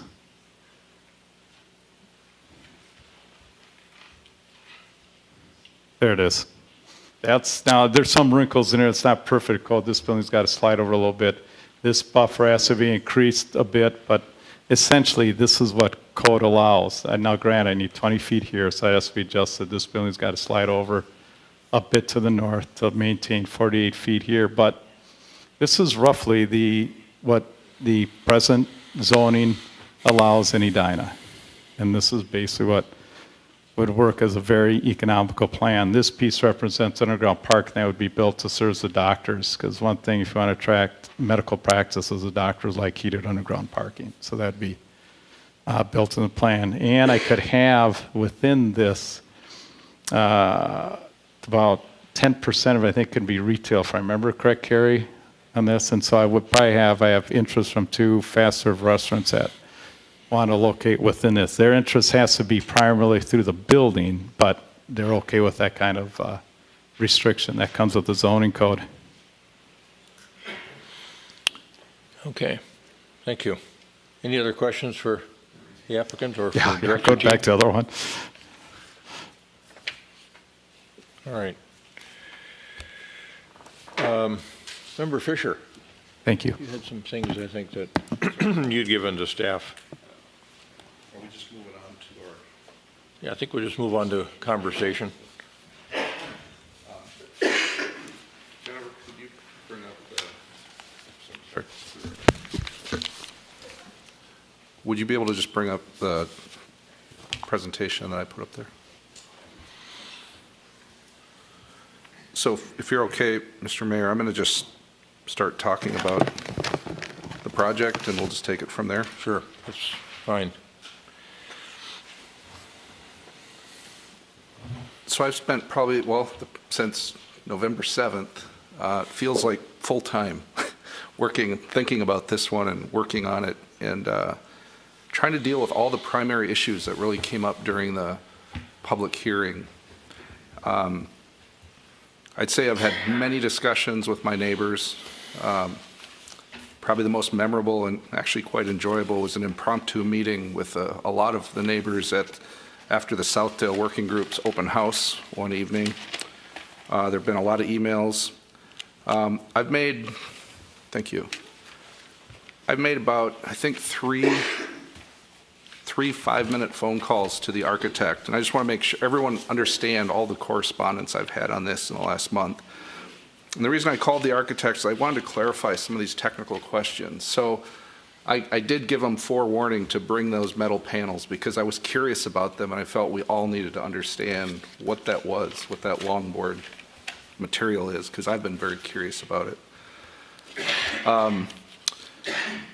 And I asked them to produce some diagrams for me, which I'm going to get to later as I've been thinking about this whole transition thing. Talked to school board members, worked with Scott Neal, working through Scott to get to the school district for the information that Carrie presented earlier. I've talked to the police chief about crime. Carrie, I've talked to you about Southdale area plan, and Chad about traffic. It's a lot of stuff, and there's a lot of issues, as we all know, that we've been talking about here. So I'm a very visual person, so I feel compelled to use graphics to explain some of the conclusions I've come to and some of the things that I've been wrestling with. So the public hearing and even tonight, we talk a lot about numbers, right? Height, density, parking counts. We talked about traffic, not so much tonight, but school population, a lot of things that relate to numbers. So we tend to sort of compare numbers and decide if something's good or bad based on those numbers.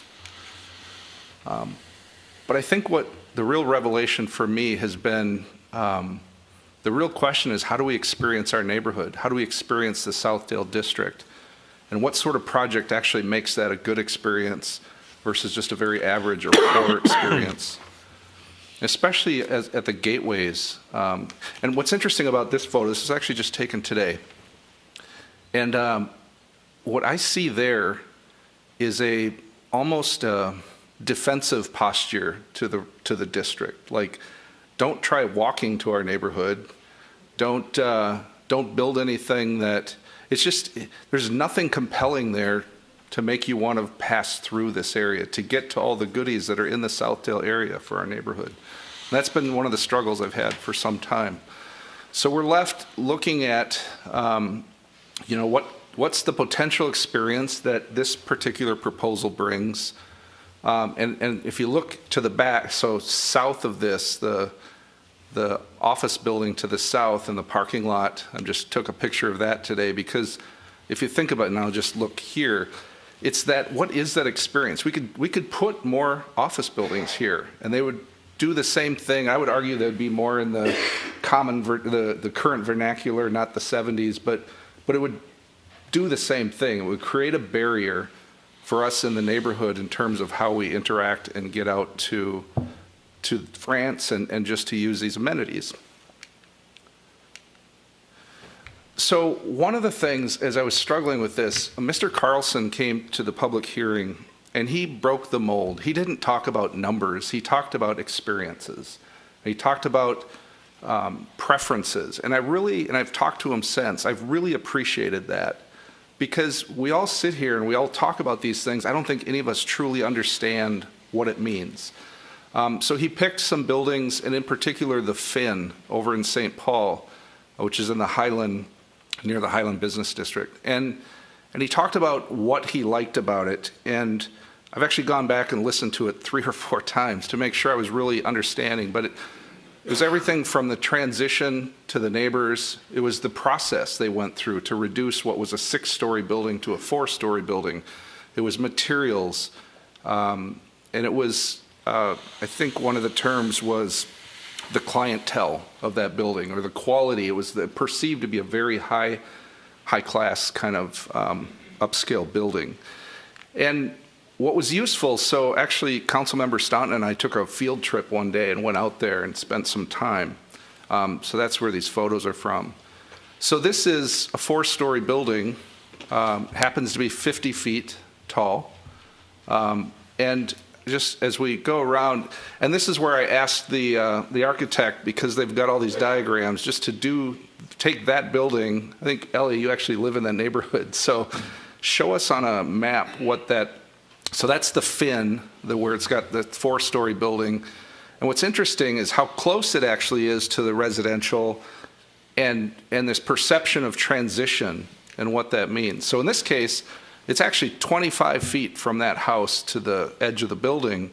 But again, they were proposing a 6-story building. So Mr. Carlson was appreciating the transition. I would argue that I wouldn't want to have it that close, but this is a much more urban lot configuration. So you have to have all of that in perspective, right? This is the other side where it's 30 feet from the nearest home. But I want to focus on getting in the materials because I keep using Mr. Carlson. It wasn't just Mr. Carlson. We talked about this in larger groups and about what we all like about it or don't like about it. But if you look at the materials in particular, go back to this last one. What's so interesting is I actually think it's pretty well done. But the great irony about it is that they're the same materials that are on the building across from us that we all kind of equally really dislike. But it just shows that it's not the materials that are at fault, right? It's how we use the materials. It's how we assemble them in a building. And what do we do to make a building more interesting? So I think it was helpful that we can appreciate that the materials on the Finn actually work pretty well. But it's more than that. I think when you walk around the building and get on the street level, this is where I really understood what he was talking about, is that we feel these materials up close. And when you're walking along the building, you don't even know what those panels are up above. And that's really the point, is that we talk so much about height, but we really perceive buildings at a human scale when we're walking along them. And that's what's really critical for whatever we decide to do here in our neighborhood.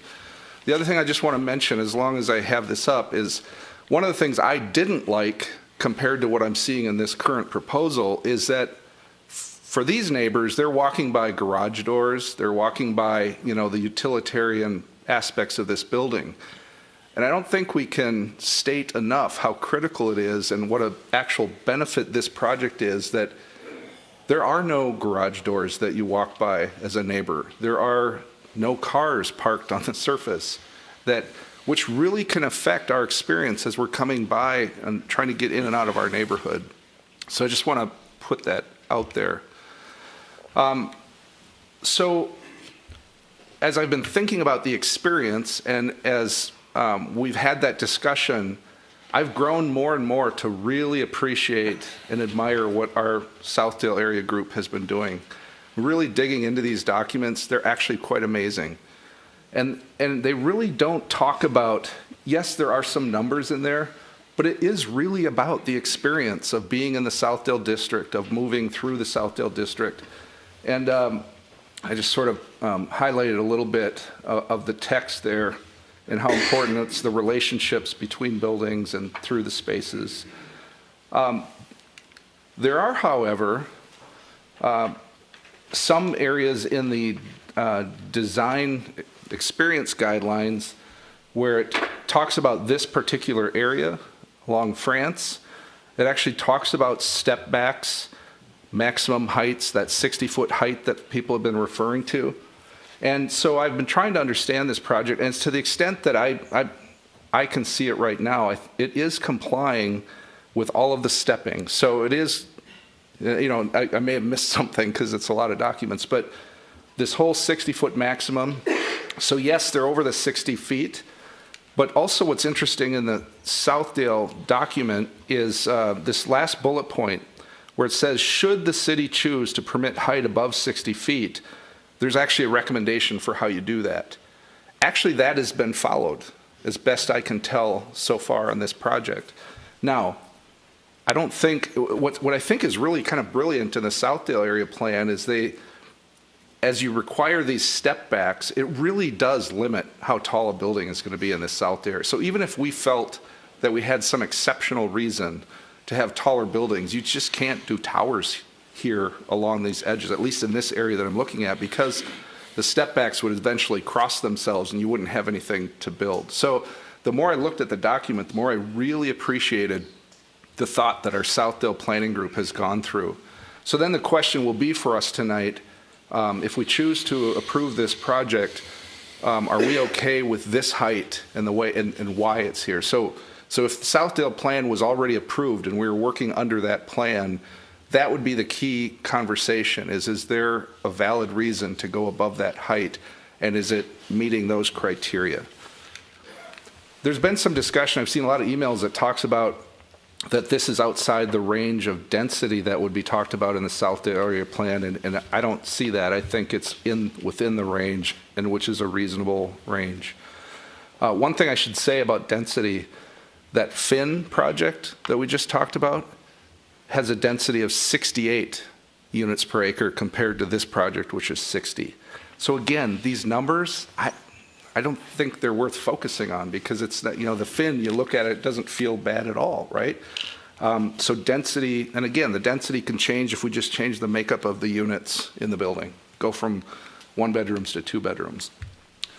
So now I'm just going to get into some of the other things we looked at. There's a lot of concern about the number of students that are going to come from this. Carrie already talked about the apartments that we got one building that shows it. Is it the Byerly's building? I never know the addresses, so I just go by the Byerly's. So the Byerly's building has been confirmed. It really is right at that 0.10 students per unit. Hopefully we're going to get the other buildings, so we'll be working with the school district and Hazel, and we'll get actual numbers. But early indicators would suggest that the numbers aren't far off. And I'm going to show you something in a minute that will even suggest more so. In this building, you could expect up to 30 students, assuming there are students coming out of the 1-bedroom units. I don't think that's going to be the case, so I doubled up on the 3 bedrooms, the 2 bedrooms. I doubled up the students in the townhomes, and I still come up with about 25 to 30 students. So that's probably your max number. Here's where it's sort of interesting. I looked at, there's a lot going on in this graph, but on the far left, the blue are Edina resident students, okay, in our school district. So in 69-70, we had 11,175 Edina students going to all of our schools. And then I skip ahead to just this the decade from 2010 to 2018 where we sit today. So you can see it's been very level with Edina students. Now, of course, what we didn't have back in the 70s that we have today is open enrollment. That's the orange bar. So as in this, and we've talked about our Edina population from 2010 to today has gone up 9.5%, about 4,500 new residents, but we've gained 91 students in that same amount of time. It's actually a very small amount. And so I think we all understand that. I think if you watch a school board meeting, I think you'll kind of get that flavor that they're not necessarily worried about maxing out the school district. I think it's very valid that my neighbors are concerned about the Cornelia School. But I think what we have to understand is, and as I've talked to school board members, staff, whatever, you know, what's in the Cornelia School today, as they start seeing growth in this area, maybe some of the things like special needs students, maybe some of those go to other locations. That's what the school district will ultimately have to do, is make adjustments as we grow in different parts of our community. So yes, Cornelia may not be a school that has capacity, and that will have to be part of the planning. Talking about traffic now, a lot of talk about traffic, and I just want to, I've looked at this a bunch of different ways. There's no denying that putting a project here, this project in particular, will add more vehicles to the streets. And the traffic report talked about 15% of those going down 72nd. I think it was like 250 cars a day of additional traffic. But there's also no denying that if you put medical office here, you can add another 117 cars a day to that total, right? There's 28% more traffic from that office use than there's going to be from this mixed use. And I think the bigger issue is what are those streets telling us to do? So here's 72nd this morning. That's a big wide street, really no parking on it. It's pretty much inviting you to go as fast as you can, and it almost begs you to take a shortcut. I would argue Cornelia is a bit the same way. And then, you know, you look down 70th, and it actually feels the narrowest of all of them. It's got the lowest speed limit of all of them. So we're almost begging people to take shortcuts here. And by the way, it wasn't intentional that I took pictures of 3 streets and there's 0 cars on those streets. It was all about 9:30 this morning. It just happened. I got out, took a picture, and later I'm like, there are no cars on these streets as we're talking about traffic. But so I did talk to Chad about this, and I think we do have to do something about the shortcut, no matter what gets built on this site. And I think what we talked about is that we could go out soon and actually place cameras and monitor the traffic on these different routes. Start doing it soon to set a benchmark, start understanding what's going on out there. And whatever gets built on this site, we continue to monitor. And what was interesting to me, we talked about, I'm like, so the cameras, you can, so what your staff does, you speed it up and just do the counts. I'm like, but can you follow cars through the different cameras? And you can, but it would be a very big job. But you said once that it would actually happen where you had volunteers doing that. So there may be room for the neighbors to participate in this exercise, that we could actually start tracking some of the patterns and understand what's going on with the shortcuts. Parking. There was talk about this project doesn't supply enough parking. And there were a couple methodologies used. We had the traffic engineer here talking about, I think he was saying it was well overparked. And so I went out and talked to building managers and developers who are running apartment buildings, especially in suburban locations. I said, what do you see? And the conservative number, they said 0.7 in suburban locations, 0.7 to 0.9, but if you want to be conservative, use 0.9 multiplier, but not per unit, per bedroom, right? So I just reanalyzed this using the bedroom counts, added in the commercial, and came up, and I was very conservative.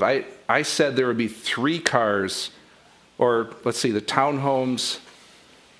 Yeah, I think I did the 3 bedrooms. However I did it, I took the conservative approach. Because the developer said, you're not going to get more than 2 cars per unit, right? So even if it's a 3-bedroom, they're going to have 2 cars in that unit in an apartment building. That's what they see all over the place. I ignored that for this purpose. So I came up with 578 cars. The proposal has 590. I am completely comfortable that this project has enough parking. We do still have the proof of parking. You know, we can create some surface if needed. I don't think it's going to be needed. And these numbers do not factor in a regional bike trail, Southdale Commercial District across the street, and existing and future transit. It doesn't factor in any of that. I'm still taking the super conservative numbers, so it really works. And this is where I asked the architect to send me their cross-section, because I think the transition is really a key, for me at least, based on what I heard. And this diagram shows very well, 160 feet from the nearest resident to the 24-foot high townhome. And then, by the time you get to any height on this site, you're hundreds and hundreds of feet in. We talked about the fin, and I just wanted to put this in perspective. So I asked the architect to drop the fin in to this diagram on this site in the same relationship it is in St. Paul. And it's pretty remarkable difference. The amount of transition we have on this site compared to that it's huge. This would be the closest you could put a medical or any office building under our current zoning. So I'm looking at the lower section, if everyone sees that, and that's kind of a grayish. That's a 48-foot high medical office building, which has to be 48 feet back from the rear property line. So again, in comparison to the kind of low-scale buildings that are in this proposal, I think this proposal actually should work much better. And then this one, I asked to actually include the existing office building that we talk about. So in the lower one, in that blue, that's that 64-foot existing building that the mayor was just asking about earlier. So you can see, relatively speaking, there's just not a whole lot of difference in terms of max height. And where the max height exists is as far away as you can get from the impacted, neighbors. So when I look at this, and I know there are lots of concerns, but what I see, back to the experience part, is I see connectivity. I see pedestrian movement. I see walking by this building, looking at not only the for sale townhomes, but the townhomes that are built into the larger building with the stoops and the, people maybe sitting there you can wave to when you walk by. To me, there's value in that doesn't exist in a medical office building. The fact that it's parking that's underground managed, the fact that I look at this and I think of the Excelsior and Grand and the benefit that people have in the single-family homes 2 and 3 blocks away from that. They can walk to the restaurants and to the shops, and that's what I want for my neighborhood, and I think we have that opportunity. And the challenge, like I said earlier, is going to be to manage the traffic no matter what. The comment came up about quality of the project and the clientele. And again, I'll go back to the fin, which I think we can all agree is a pretty high-end project. And so that was the other reason I called the architect. I said, what's the pricing? Is this a high-quality building or not? And it was determined that it would be about $2.40 a foot.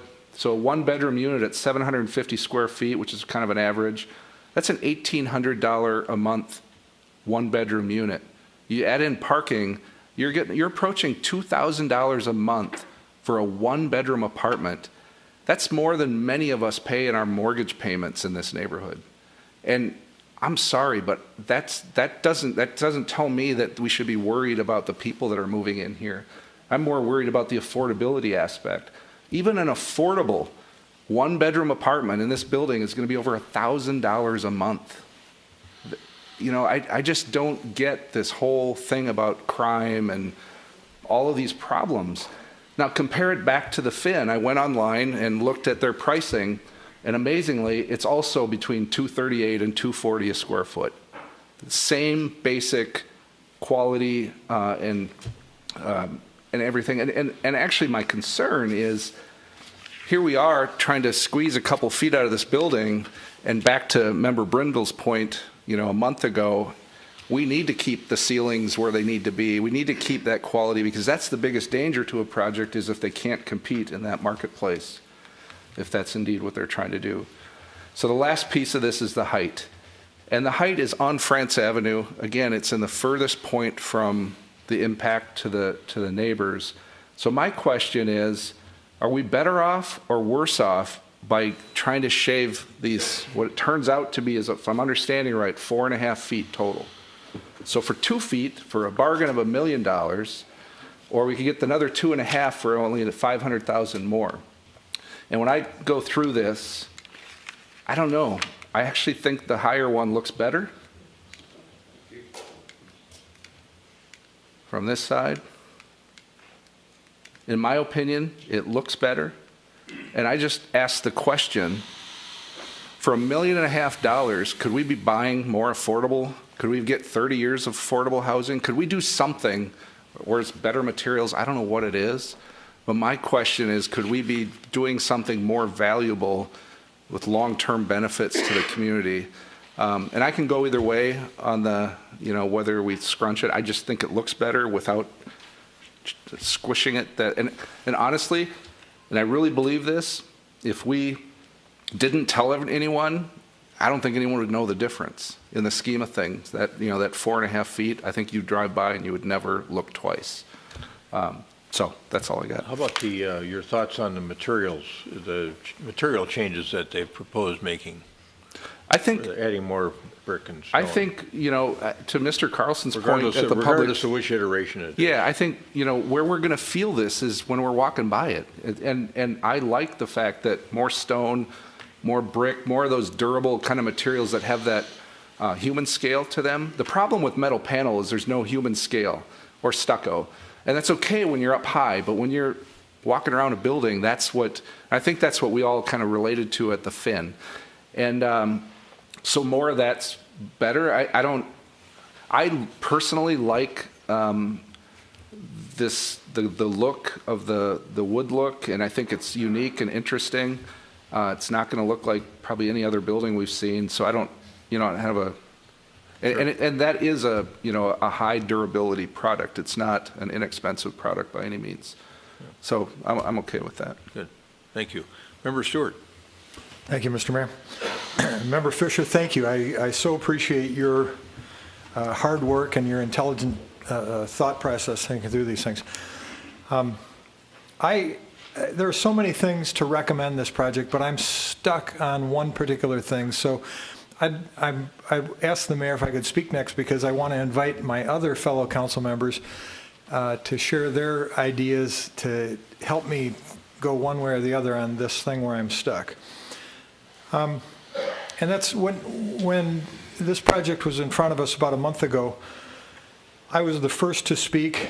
I gave my reasons why I was going to not support the project, and then we ended up deferring it, and nobody else got to speak, and so here I am. And so let me try to briefly share why I was going to not support it, and ask your help on thinking through whether or not that still remains.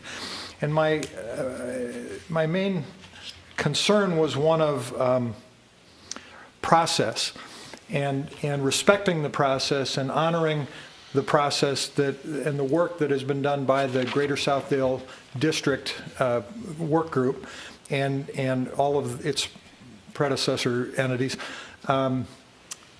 Because I want to make sure, especially as this work is just fresh off the presses, that we do everything we can to honor that work and to honor the spirit of what is trying to be achieved there. So just a couple things about my mindset on some of those issues. I think when I say there's so much to recommend this, the transition zone described by Member Fisher, the stormwater management issues, have done very, very well on those issues. The green building or eco-friendly elements, I think, are fantastic. The connectivity, the pedestrian experience, the quality of the project, all of those things, I think, are things that recommend it. We've had a lot of correspondence from people both for and against the approval of this project. And I find many of the arguments for reasons Member Fisher outlined to be kind of not very persuasive one way or the other. But this issue of process and this issue of whether or not this design honors that process, I think is really important for me. So even when the height was 79 feet, if it's that height for a very small distance, I guess I'm not trouble. I'm not a strict adherent to the guidelines. If there's some reason why, if you had a 79-foot clock tower or something that gave some architectural interest, or there was some reason to have that additional height for a small area, I'm not troubled by that. What I expressed a concern about a month ago, and what I still may have misgivings about, is this idea that there's a 60-foot guideline that for such a large portion of this project, we're talking about a number that's over that. Now, it used to be about 68 feet, now it's about 65 feet. The 65 is the approximate height of the existing structure that's there. I guess it used to be 70 and change, right? It was 79. And now it's 67 and a half. Right. And what the existing building that's there is 65. So we're not talking about huge differences. But I want to make sure, and my concern before was that so much of the area represented by this building was a height that's above that guideline from that work that's been done by that Greater Southdale Working Group. And so I'm trying to figure out, is that work of the Greater Southdale Working Group, is it being honored by this process, or is it being immediately violated? And I think that's a really important question to answer, and I would value your input before I decide how I'm going to vote on this. So, Thank you. Thank you. I might just go back to Member Fisher for a moment. I know you've had some conversations with some of the members of the Southdale Working Group, or am I mistaken about that? Or I have, yeah. I don't know whether that adds relevance to this issue of process. You mean it may have been casual conversations that don't really guide you, but. I just want to be very careful that the work group is trying to be very much independent and work on a very important document, and they don't want to get into whether this project's good or not. Right. But I think the document in draft form really says, of course there are opportunity. There are always reasons, and here's the key, not only with this working group, but every other small area planning group, is that we can't look at any of these, and they're all saying this, we can't look at these as like the covenant, it's the Bible, it can't change. They're guiding documents. What's really great about how the Southdale group has done theirs is they talk about what happens in a special area where you might have to go above that height. And there are provisions for it, and you should have good reasons for it. So I think the discussion here is, do we have a good reason? And if we have a good reason, there's a provision, so this still falls under the overall guidance. I mean, I just don't think there's a physical way to go way above the 60 feet based on the way they're writing the plan. But we could do what's being proposed here if we feel there's a legitimate reason to do it. And whether or not we can get there, I don't know.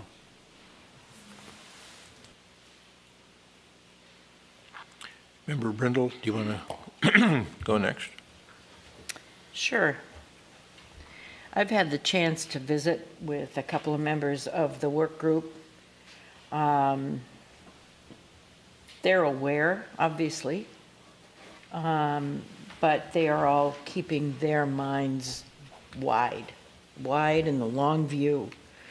And to that, I will say that when deciding on any project, I certainly, and I think it's true of all five of us up here, we approach every project from the long view. How does it fit in the vision?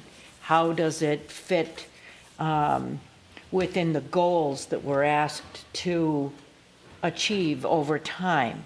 How does it complement areas around it? I really appreciate that Member Fisher is in the business. I could not have put that together as well as you did, and know how one thing compares with another. And I think your vast experience in being able to advise cities, but also as a skilled architect, you were able to take a look and give us some comparisons that that I really hope help people see the benefits of what this can be in this location, and what it provides that a medical office project is not going to provide. Losing the trees to a medical office project, that would be a no-go for me. That'd be a huge no-go. That grove of trees, I think, is too important to the neighborhood. So, but you know, in looking at the rents at 60% AMI, a one-bedroom is $1,062, two-bedroom is at $1,273. That's not cheap. These aren't cheap rents. They aren't cheap rents. This is a family of four is making just under $60,000 a year. That's a good income. That's a median income. And so that's, you know, when looking at affordability, that's workforce housing. That's who will be there. So I'm extremely comfortable with that. With regard to affordable, I much prefer to get the units. Very much prefer to get the units. I appreciate the ability for developers to help us to build an affordable housing fund and be able to turn around and participate in a project like the AN project on 76th Street using those funds. But I guess the beauty is we have both.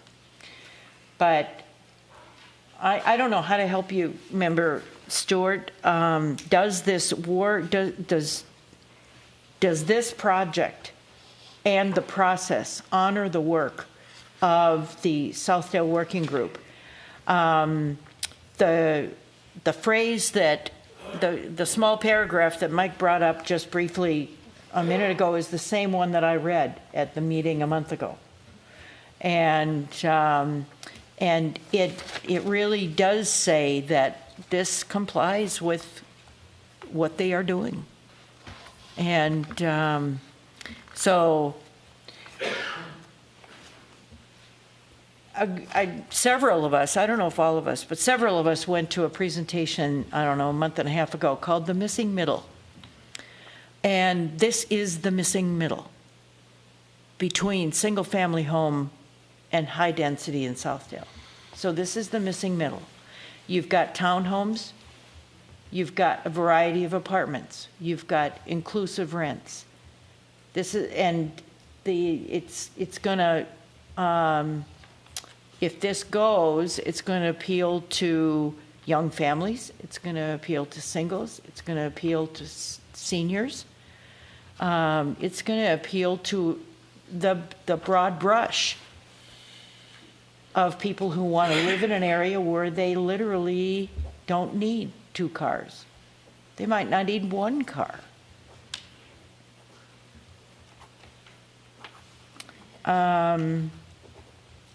As to materials, I like real. I like real things. Now, I can't reach up and touch the wood metal paneling, so it's not that I don't care it's there, but I don't, you know, I'm going to be here. And here is the real stuff. It's the wood, it's the brick. The brick is, and I appreciate the variety. I chuckle at One Southdale Place.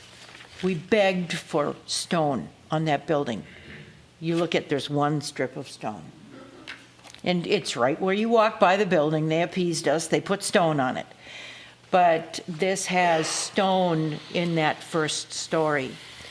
I do appreciate the efforts, creative efforts, to produce a project that sits within a current margin of height. And I do absolutely believe what I said the last time we talked about this. And I don't want to risk the value of this building, whether it's the ground level. Southdale Working Group says 20 feet. 20 feet at that ground level. And you are working so hard to keep it at 15, limiting your trusses, limiting that space that will actually limit noise. It concerns me a great deal. When you've got floor to ceiling height of 9 feet, and you've got your trusses as small as they can get, noise between units concerns me a great deal. Are we doing ourselves a favor? Are we really doing ourselves a favor by doing that and minimizing the value of this building and the quality of life in this building by requiring it to be as small as possible? You know, once it's up, it's up.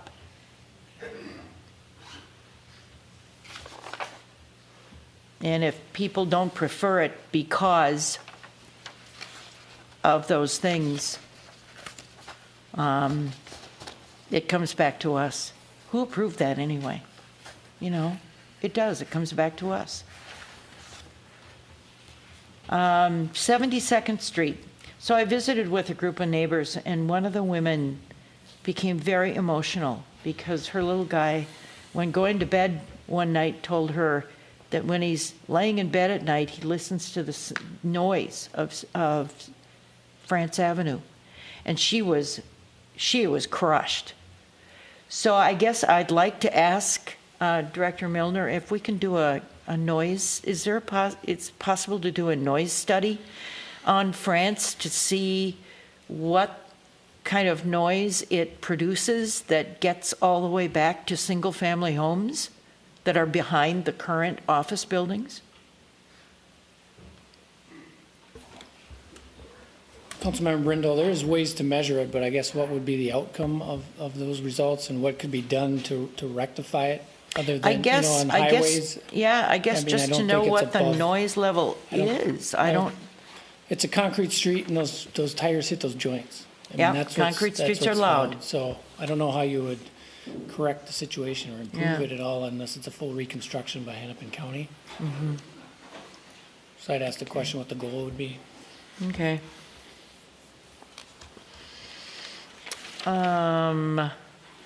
With regard to 72nd Street being a cutoff and 70th Street contributing to that cut-through street, an email I sent a few weeks ago was, while well-intended, the 25-mile-an-hour speed limit on 70th Street does cause inequity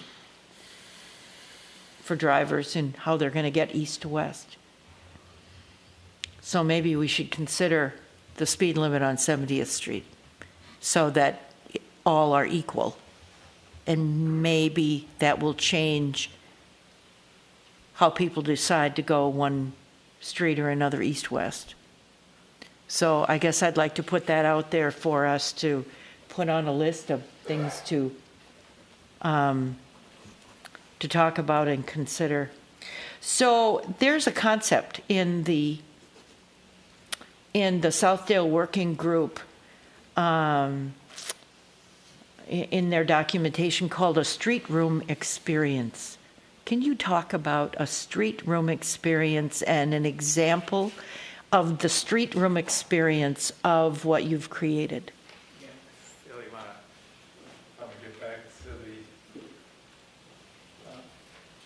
Images on this. So, we need to get, can you get us back in?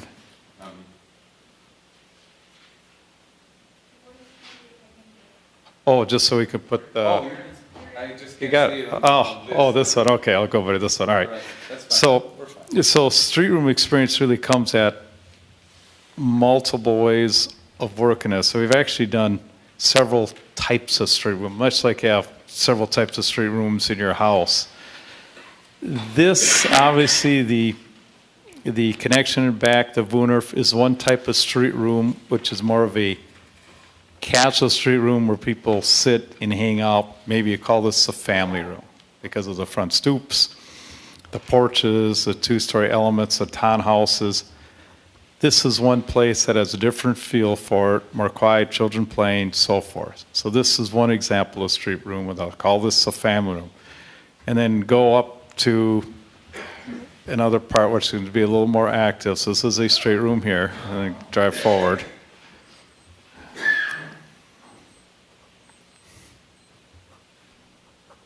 Now see we have the street room for Spalding right here in honor. Then right here is another type that go a little more forward where the grand stairs are.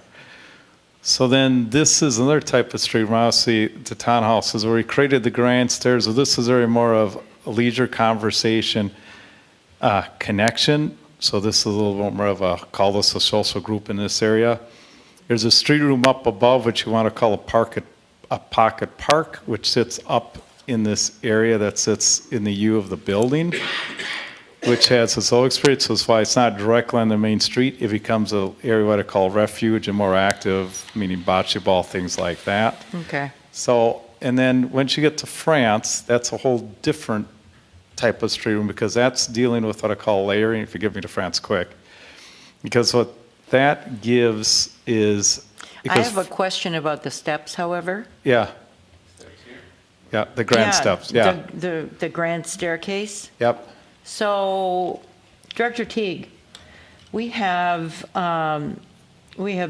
zoning code about steps that any more than, 4 or 5 steps needs a railing. So why doesn't that grand staircase need a railing? Well, that would be detailed as part of a building permit process. We haven't got down to that level of detail, if that's required. So something might change there. Potentially. There would be a railing piece. I didn't get into that fine grain detail because I want to get the overall image set first. Great. And to get to France real quick, because this want to show another type of street room in which that's set up as layers because of the traffic and speed on France, where the Woonerf has direct connection door to door.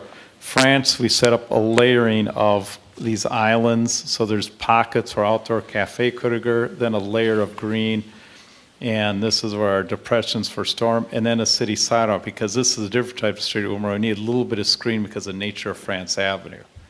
So that has its own effect. And then this one in between the two buildings, this short blocks, is more meant for another type of room that may be more active, like food trucks, say it like that. So there's a variety of street rooms that have been mixed in as depending on the condition, orientation of the building, what street it faces, and type of uses on it. Much like there'd be a variety of rooms in your home. So it's a hierarchy of street rooms that occur within the whole project.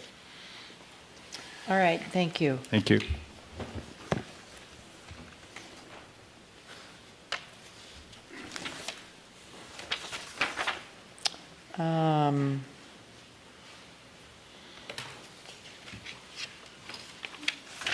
I guess my final comment is, as we've been anticipating what is going to happen along the west side of 70th Street, this is the first residential project along the west side of France Avenue. I did wonder whether we would have any residential along France. France is a busy street. But you know better than I if this is a good location for this. It's certainly I mean, what you've put together is attractive. It looks like it's vibrant. There are members of the community who are telling us they can't wait to walk to this location, to a restaurant, to shop in the retail and be part of it. So, so from that perspective, I would highly prefer it to medical office. I'm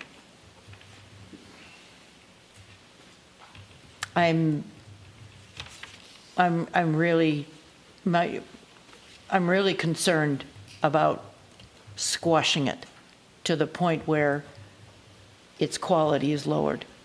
And so I have to think about that. But I highly prefer it to the medical office. Thank you. Thanks, Member Brindle. Member Staunton? Thank you. Let me see what I can do, Bob, to help. So I start from kind of a review of the bidding. I mean, it was 4 years ago that the first project that Councilmember Stewart and I considered was a project for 7200 France. And I voted against it largely because we didn't have a plan. And we were worried, I was worried that it would create a de facto plan for all of the west side of France, that we would end up, whatever we approved would just get replicated up and down, and we hadn't really thought through that. And I had actually had 2 chances to look at it because I was on the Planning Commission. I was chairing the Planning Commission for 6 months before I came on the council, and we considered it a couple of times in that, and I expressed that concern, and then when I got on the council, I expressed the same concern. And so one of the things that was really important to me was engaging in a planning process to try to be more deliberate about what we wanted as a community in that portion of France Avenue. And so we advocated and were able to put together the Southdale Working Group. It is a group of residents. It's people who live here. It's people who come from a variety of different perspectives. Some are planning commissioners, some are residents of the neighborhood, some are people who are in the property owner commercial development business. And they have worked very hard over 4 years, and some people have come, some people have gone, but they've done incredible work over almost 4 years, 3.5 years, to produce this document that we're now kind of wrestling with. In that transition, we were really in a limbo. We had really no guidance. Shortly after they started, they produced the guiding principles. We tried to use those to help us figure out what made sense, but I think in fairness to them, they never expected them to be standards to use to judge projects on. They expected them to be conversation starters, things to have a discussion about, things that would matter in the discussion. And even more important, they provided no predictability to the neighbors. And I think that word predictability has been the biggest problem for the last 4 years. We had a project that was, virtually 30 stories that was proposed. And so that exacerbated that concept so that people had no idea is the sky literally the limit. And so this lack of closure on this planning process has created a lot of predictability problems, which then have been overlaid by one of the hottest development periods in history, where we have people who are constantly interested in investing in our community, and we're trying to figure out how do we balance those things. And so we've said no to a lot of projects on this site. This must be like the 5th different project that we've had on this site. And we've said no to those projects for a whole variety of reasons. And the question then becomes, which set of rules should we apply? Because up until now, we've had a lot of folks in the neighborhood who've told us, look, use the existing comprehensive plan and finish the process, respect the process. And I think, Councilmember Stewart, you're expressing concern about that as well. How do we respect this process? And so for me, on November 7th, when we met, I was very concerned that we not decide on a project in a way that would be inconsistent with where that process was going. And I think that's the same thing you're expressing concern about. And so I asked that we postpone this for a month. And actually, we've made a lot of progress in that month. The Southdale Working Group has held another open house. They have incorporated into the plan and the design experience guidelines. This document is on the website. 419 comments on the draft plan that were submitted in October by members of the working group after a lot of open house, a lot of discussion, that have been since incorporated into the plan. Since we saw it on November 7th, those have been incorporated. So the plan is much further along. The design experience guidelines are much further along. And I'm at a place where I feel like I can see the finish line on the plan. I think it is shaping up in a way that we can understand where it's going. It's no longer that big a mystery. I think one of the other things that's been really positive is the engagement of the neighborhood in that planning process. And you heard some of them at the November 7th meeting saying this has been a good process, which frankly was a step forward from a year earlier when they were saying that process isn't taking into account what we have to say. And so I think the 400 comments, the engagement of the folks in the neighborhood, et cetera, are all indications that we're getting to a closer place. So that gets me to the question of, can we wait until it's done to make a decision on this? And one perspective is we've got a property owner who's in a tough spot because this parking ramp, and I've been over there, and I didn't dare walk into the parking ramp. And I think nobody in their right mind probably would. And they got to do something about it. So they're going to have to invest something. Manager Neal did. He took some pictures. From outside. With the telephoto lens. Yeah. So, you know, I understand the urgency for the property owner to do something. And I also understand this discussion about the potential of an alternative development. And that's all what it is. But I think what's even more important is I don't want to, when we're this close to a plan that I think is terrific and design experience guidelines that I think are terrific, and I think set the stage for what we want in the future of this greater Southdale area. And to be clear, this area has evolved over the years. I mean, we have innovated in this community. When Southdale Mall was put in place in the late 50s, we were the first to do that. That was something new, something different. Centennial Lakes was innovative, new, different. We're now in another era where we're on the brink of changing over a whole bunch of tired properties, and the question is, what are they going to change over to? And I think that the plan and the design experience guidelines are the direction to go, that future is what I want to embrace. I am not interested in embracing the past of 4-story office buildings with surface parking lots surrounding them. So I am prepared to apply those as best we can, knowing what we know, both because I think they're almost finished and because I worry that if we don't apply them, we will end up with a result we don't want. So then I get to the place of, okay, if I'm applying them, how does this match up with the plan and with those design experience guidelines?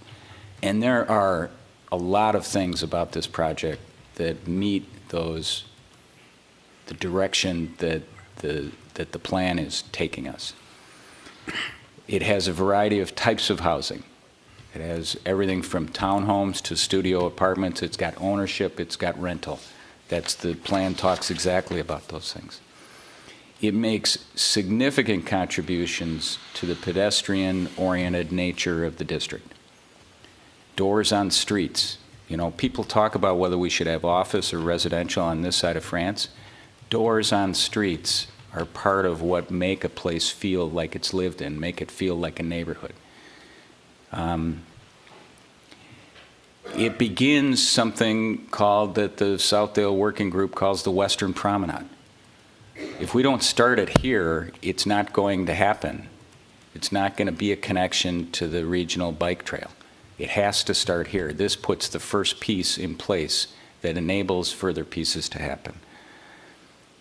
It creates smaller blocks. One of the things the plan talks about is the problem with the greater Southdale area and transitioning from the past to the future is we have quarter-mile blocks, and we're trying to get to 200-foot blocks.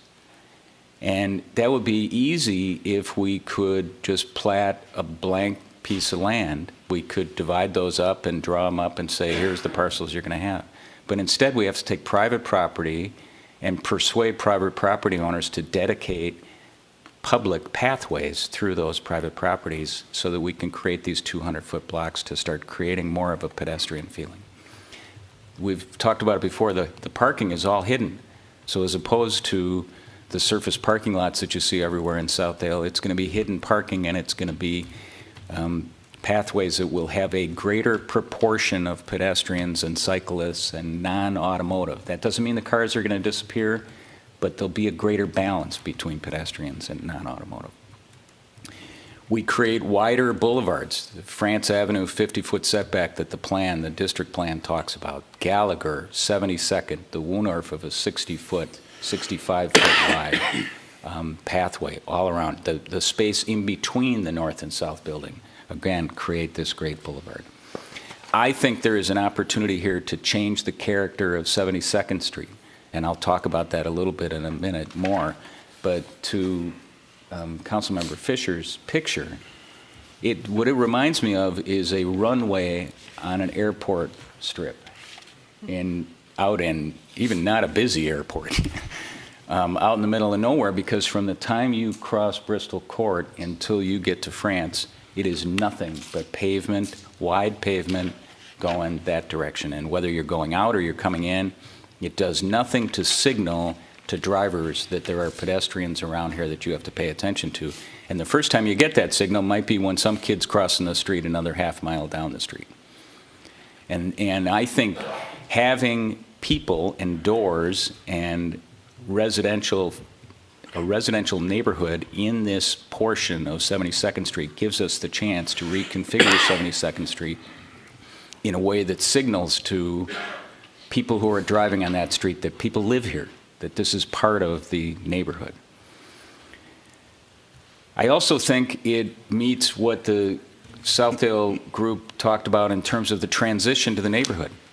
One of the things that I think was a great improvement in the plan between the October version or September version and what we saw in mid-November after the comments were incorporated was recognizing that there's special attention that needs to be paid to this stretch between 69th and Gallagher, because that's the stretch where the single-family neighborhood is the closest.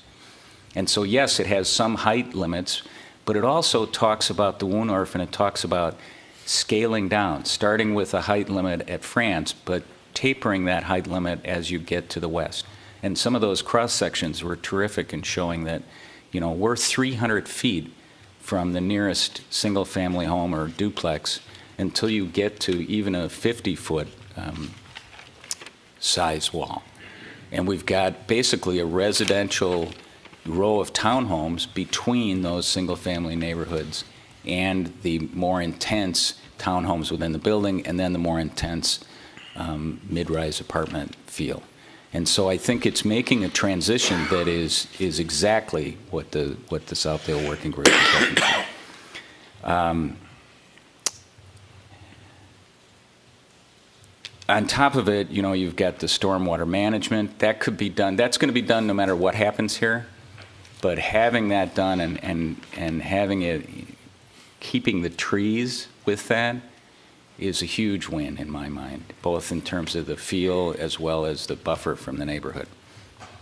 From a sustainability perspective, both the stormwater and the solar, all the rest of it, I think is terrific.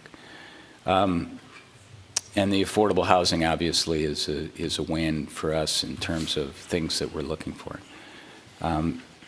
The only two things that I'm concerned about, one is the materials, because I think that the Southdale Working Group, the plan really talks about primarily stone, glass, brick in that first 60 feet. And clearly this has more of that. And so one of the things we'll talk about a little bit is whether we should do something about that. But then you get down to the height. So what do you do about the height? Because the Southdale Working Group, the cross-section is pretty clear. It talks about 36 feet at the west end, and clearly it satisfies that because the townhomes are way less than that. It talks about 50 feet on the east side of the Woonorf. I think we get to that. The question is whether this 67 feet, or whatever it ends up being, is something that we can live with on the France Avenue side. And I would suggest that as Mr. Fisher said, the Southdale Working Group plan, the design experience guidelines actually contemplate the fact that you would go north of that, and you highlighted the passage that talks about if you go over 60, here's what you have to do. And to me, the question becomes does going over 60 do harm to the predictability we're looking for? And B, what is the reason in this case that we would do that? And when I look at, to me, there's a couple of factors there. One is, how much are we going over? It's not just, it's not just, are you going over, are you not, but how much? And here with the revised version, it's really pretty minimal compared to what existed. You could argue that it's as little as 1.5 feet, depending on how you measure it, as much as maybe 7.5 feet. But more importantly, if we don't go ahead with that height, and I'm persuaded that it can't be shrunk any further and still work, we lose all the rest of it. And so am I going to give up all the rest of it for that 7.5 feet when I think it is within what the Southdale Working Group contemplates, what the plan contemplates, what the design experiences contemplate? So that's the place I get on that issue, is that in the totality of all that's here, I can live with another 7.5 feet or 1.5 feet, however we measure it, stepped back 10 feet as the Southdale Working Group contemplates. Before I finish, I'd like to talk about a couple of other things quick. One is the traffic, and I think Councilmember Fisher did a great job of summarizing that. The traffic is going to change no matter what. And I think our best chance to help the traffic is really tackling 72nd Street and reconfiguring the way that looks. And I'm talking about narrowing 72nd. I'm talking about wider sidewalks on either side. What's proposed to go on the north side of the project with doors on the street is terrific, but we need to make sure that there's also a wide, inviting, pedestrian-friendly sidewalk on the other side, landscaping with trees, and the narrowing of the street, I think, all combine to help address the traffic issue as it goes that direction, and signal to people that we're going to have a residential neighborhood. That doesn't mean we don't have work to do further to the west on 72nd Street and, on Cornelia. And one of the ideas that's come up through this process is maybe we need some different way of thinking about Cornelia right in front of the school so that people drive differently on that, and we recognize that there's more pedestrians on that. The final thing I want to talk about is this whole discussion about schools. All of us in our community are really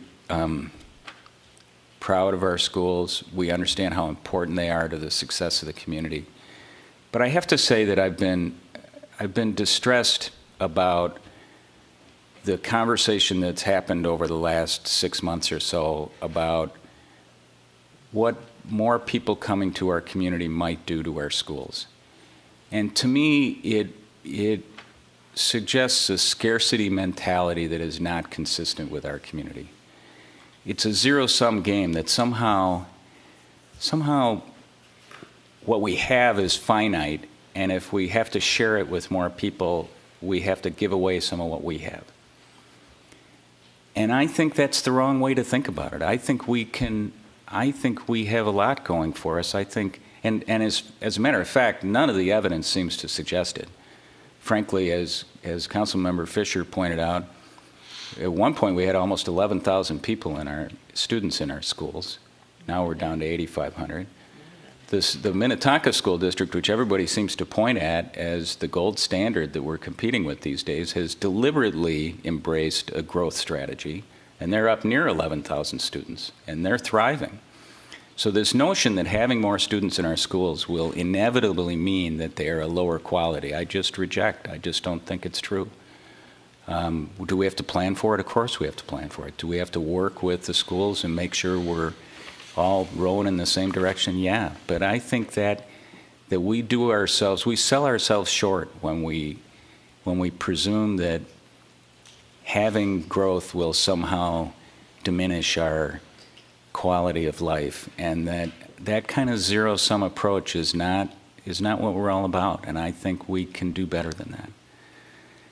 So, I don't know if that helps you, Councilmember Stewart, but I'm going to support this. I have some conditions that I'd like to talk about when the time is appropriate related to 72nd Street, to the Woonorf, preventing it becoming a cut-through, to the elimination of the deceleration lane on France Avenue, and to perhaps more brick on the exterior of the building. So those are my remarks. Sorry to take so long, but there's been a lot of conversation by a lot of people, and it's been I've been thinking about it for a long time. Thank you, Member Staunton. Thanks to all of you. Really a wonderful conversation up here. For Member Stewart, your question about how do we honor the work of the Southdale Working Group has actually helped me think about the project in a slightly different way than I might normally think about it. Sort of embedded in that question, I felt, was the question of what is the Southdale Working Group trying to achieve in their work? And then which of these proposals is the best reflection of what they'd like to see come out of their work, even though it's not completed? So I believe the Southdale Study Group would say to us, we need to be thinking about where we're going and not where we've been. And that we're not trying to undo our suburban character, but we're really adding a new layer to it. And what we need to be doing is building sustainable places where people love to walk, whether it's on France Avenue or in the neighborhoods where they can walk down a street like the applicant has suggested to be created, this Woonorf that's shared by pedestrians and cars, where transit's available to keep and attract young people, where we have thought about the future, where we've thought about sustainability, where we're thinking about how to manage stormwater, not only what we have to face now, but what we're going to be facing in the future. That we should be thinking about projects that provide that affordable housing. As I mentioned earlier, creating that pedestrian environment, providing for underground parking so that we can create more green space in a sea of asphalt in the Southdale district. The notion that the height ought to be loaded towards your arterials, towards your major streets where we got 30,000 cars a day, and then taper it down to the neighborhood using these materials like metal and glass, stone, brick, metal accents.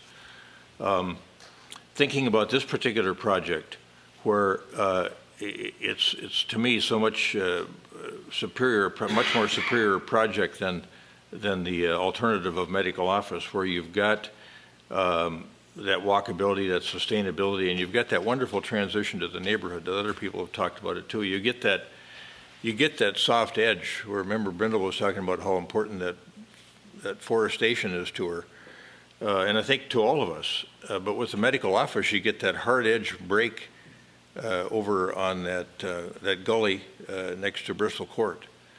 So with this project, you get access to the bike system. You got, as Member Staunton said, you got that ownership component with townhouses. You've got housing that maintains that natural buffer. You've got a traffic management built into the scheme with the underground parking that the medical office doesn't have at all. So to me, on balance, when I think about this project that's being proposed versus medical office, I think medical office is a complete rejection of the principles established to date by the Southdale district, so Southdale Working Group. So it brings me into a position where I feel really quite comfortable supporting this. I see great value in this for the community as a whole, and I see great value in it otherwise for the neighborhood. And I don't see any adverse impact on the neighborhood by us approving this project. And as I mentioned earlier, I think as we see these projects come on now, when we are changing our suburban character, but we're layering onto it in a way where it's really we're fortunate that we have the opportunity to do this, that people actually want to be investing in our community. And we've got an opportunity to follow these guidelines and principles that are being established in order to do further good work for our community. Appreciated your comments about the school district. I think one of the traffic elements that hasn't been discussed that's really important to discuss is the ability that we have now to we did actually convince the county to do the right-in, right-out on France Avenue. Mm-hmm. That's not going to happen with the medical office. Between that right-in, right-out on France Avenue and the handling of some more traffic on Gallagher, I think it's going to help us keep the traffic a bit more suppressed on 72nd. And I also concur with my colleagues on the improvements that we should be thinking about making on not only 72nd, but also on Cornelia, past the school and even further south as it goes down towards the Fred Richards. So I think we've got some things that we can do down there long term. So I'm going to support this project. I don't know what your conditions are that you're thinking about. The height issue I'm willing to talk about because, well, I'm comfortable with what's been proposed tonight by the applicant. If we think it should be a little bit higher, that it makes more sense to do that, I'm comfortable with that because I think at either height it fits within the guidelines, within the parameters of what the Southdale Working Group is talking about. So I'll support it as well. So, can I talk about some conditions? Yeah, let's talk about some conditions. And then I had a couple questions for Director Teague based on these resolutions too. Member Staunton. So I guess conditions that I would like to see between this and the final would be a more involved reimagination of 72nd Street that narrows the street and creates a wider sidewalk with the appropriate pedestrian buffer on the north side as well as the south side. I just want to be sure that we're making sure the Woonorf is not a cut through, and I guess I would just add that as a condition to make sure we're demonstrating that we're taking appropriate steps to discourage cut-through vehicle traffic on there. I'd like to have further exploration of removing that deceleration lane on France because I think that pinches into that 50-foot setback and creates a different kind of feel than we're looking for there. And I don't frankly mind if it slows down the traffic on France. And then I think that I'd like to see more brick, especially on the face of France Avenue, on that face of the building, than we have. I'm always reluctant to wade into these design points. I don't think my design sense is better than anybody else's, but it comes from really the plan, which talks about, primarily stone, brick, glass on the first 60 vertical feet of the buildings. And so, I could be persuaded on something less than 60 to the point that Councilmember Fisher made about what you really experience at a pedestrian level. But I'd like to at least explore that between now and the final approval. So those would be the 4 areas that I'd be looking for conditions on. And on the height, I think it has been really important for us to push to have the height be as low as it can be in this area. And I think that's consistent with the special sensitivity that the plan talks about. And even though, if the same project would have come in front of us 10 years from now, maybe we'd feel less strongly about that. I think that's an important issue at this moment in time on this project. So I'd be in favor of keeping it where it's proposed tonight. Member Stewart. Thank you. Before somebody makes a motion, I want to talk about decision making, and I'm going to give I'm going to preach here because I don't have that many more opportunities to do it, and I hope I leave a legacy on this. The issue of fear and people making decisions based on fear. I think bad decisions get made when people are afraid of things. And so I think the specter of a medical office building that tears down the grove of trees is not a good basis for decision making. I think people should not decide yes or no on this project on the basis of what might be if we don't do this. We have seen this before. We've seen this very site before, and we had a specter of something that we didn't want even at that time, 4 years ago. And yet, I think, people are rational in the end, and they don't do this thing that they could do, which is awful. By the same note, the school issue, I think, is one. It grabs people emotionally. It makes them afraid that their schools are going to be ruined. But that's one way to get a big crowd excited about an issue, but it's not a good way to make decisions. And so I hope that as a group, our council in the future will be not driven by fear in its decision making, but driven by rational thought and thinking through the issues. And I think what we've heard tonight, I think a very healthy discussion, but I do think that specter of what might be is something you ought to set aside and not use as part of your decision-making process. So, thank you. Okay, thank you. Director Teague, could I ask you a couple of questions? I pulled these resolutions and made hard copies of them based on what the applicant has proposed this evening. I'm looking at Resolution 2018-116, paragraph 1.02. So it talks about the proposal is to build two 6 to 7 story, 68 to 86.5 foot tall buildings. Yeah, that's a good catch. So that's the comprehensive plan resolution. I can make those corrections. I made the corrections with the revised plans in Resolution 2018-117, but I would need to make those corrections on the comprehensive plan amendment. Okay, so let me ask you about the other resolution, 117, and maybe it's on the dais here, but on paragraph 6, page 3, there were other references to height. Building height's 86.5 feet in the 7-story portion of the building on the second to the last line.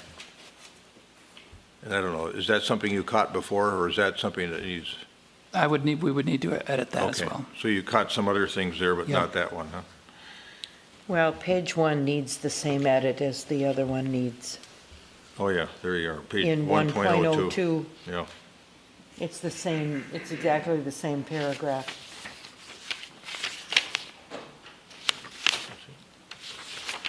Okay.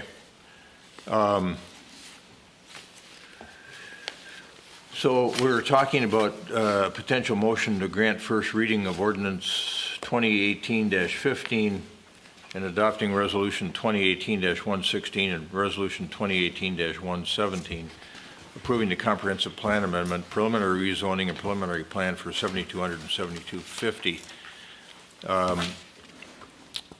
I assume that we can handle all of these on one motion unless members of the council want to deal with them differently, and you understand the conditions that Member Stoughton discussed, and I'm assuming any motion would include the inclusion of those conditions on the appropriate resolution?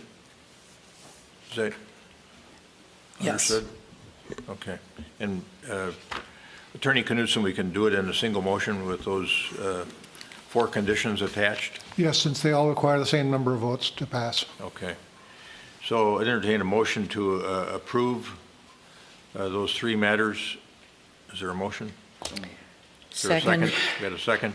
This requires a roll call vote, 3/5 roll call vote to pass. Discussion. Discussion? Okay, so the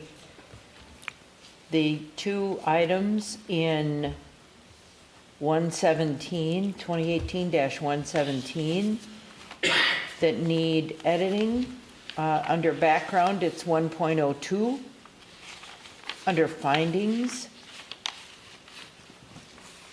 it is number 6, related to building height.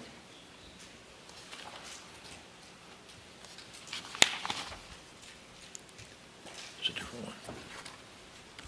It's on page 1.02, yep, got that But one. you were reading 117, not 116. Yeah. It's in both motions. Oh, are we doing both in one motion? Yeah. Both items? Okay, all right. All right, so, Yeah, just use that. so, I think it's, so what I gave you is in 117, and then in It's in both. 116, it's background 1.02. Right.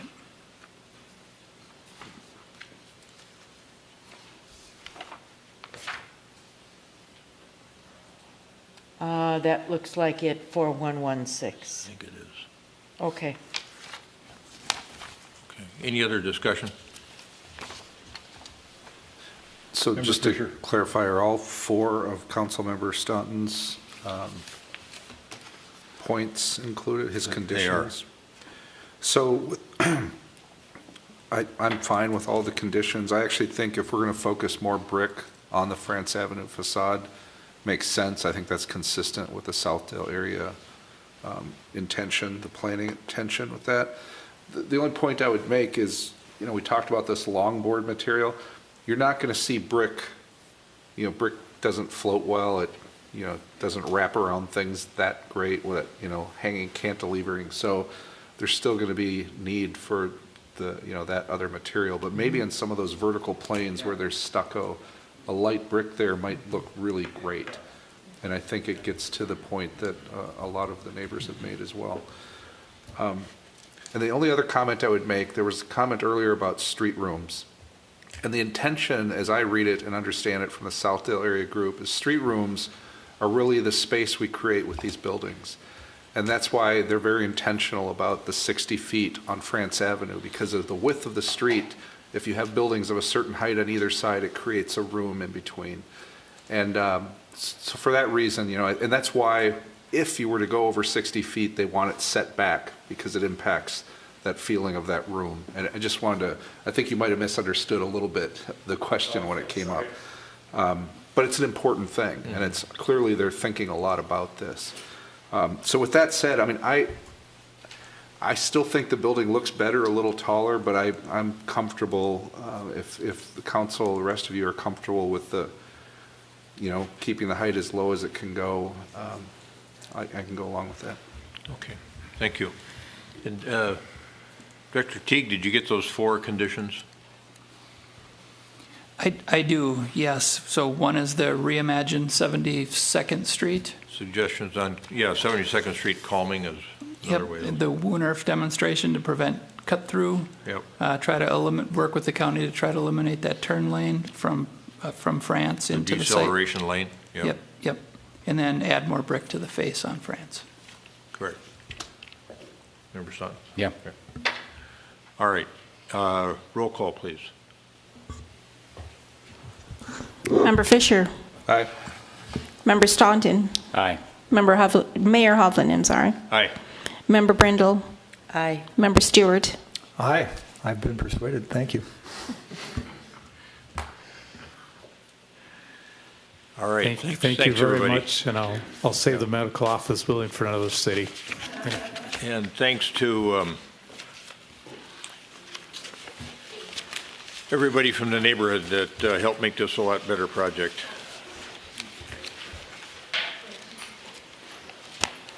All right.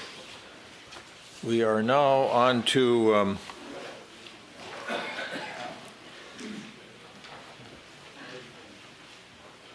normal resolution. In this case, it's 2018-126, accepting donations on behalf of the City of Edina.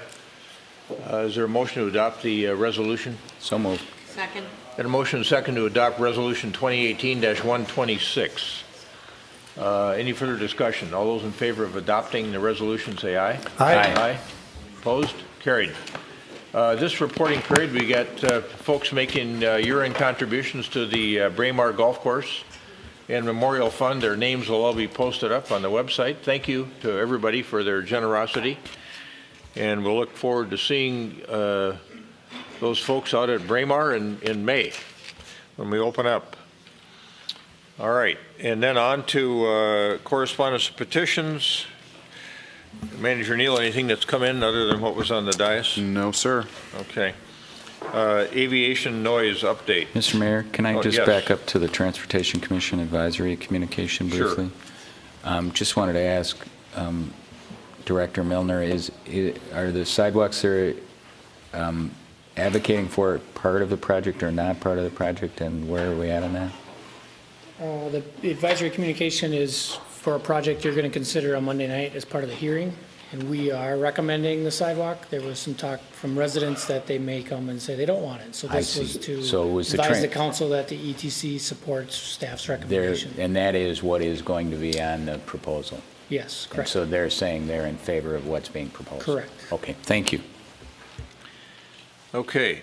Now back to Member Brindle. Anything on aviation noise update or Manager Neal? So I have heard some concerns about noise from a resident recently, and it's a resident we haven't heard from before. And so he is asking for a meeting with the NOC staff. So I've had a busy schedule lately, but I have been corresponding with him. And he also is in contact and has contact information for the Noise Oversight Committee, the noise staff at the MAC. So he could go ahead and schedule a meeting. But I've got some stuff coming up that might make it hard for me to be there. But I will stay in touch with him. Otherwise, we haven't heard much about noise lately. But it does, I mean, as I've said almost every time we talk about this, we get our share, and every city gets their share. The exception to that is South Minneapolis and Egan get noise all the time. Richfield, they get noise all the time. But those of us who are out beyond 10 miles, it kind of shifts around. When it shifts around, the system is working. The next NOC meeting is January 16th, 2019 at 1:30. The NOC meets every other month. Okay. Good, thank you. Member Stewart. Council comments? Yes, council comments. I want to start by sending out a big thank you to Deb Mangan. We had such a remarkable years of service from her as our city clerk, and we're going to miss her.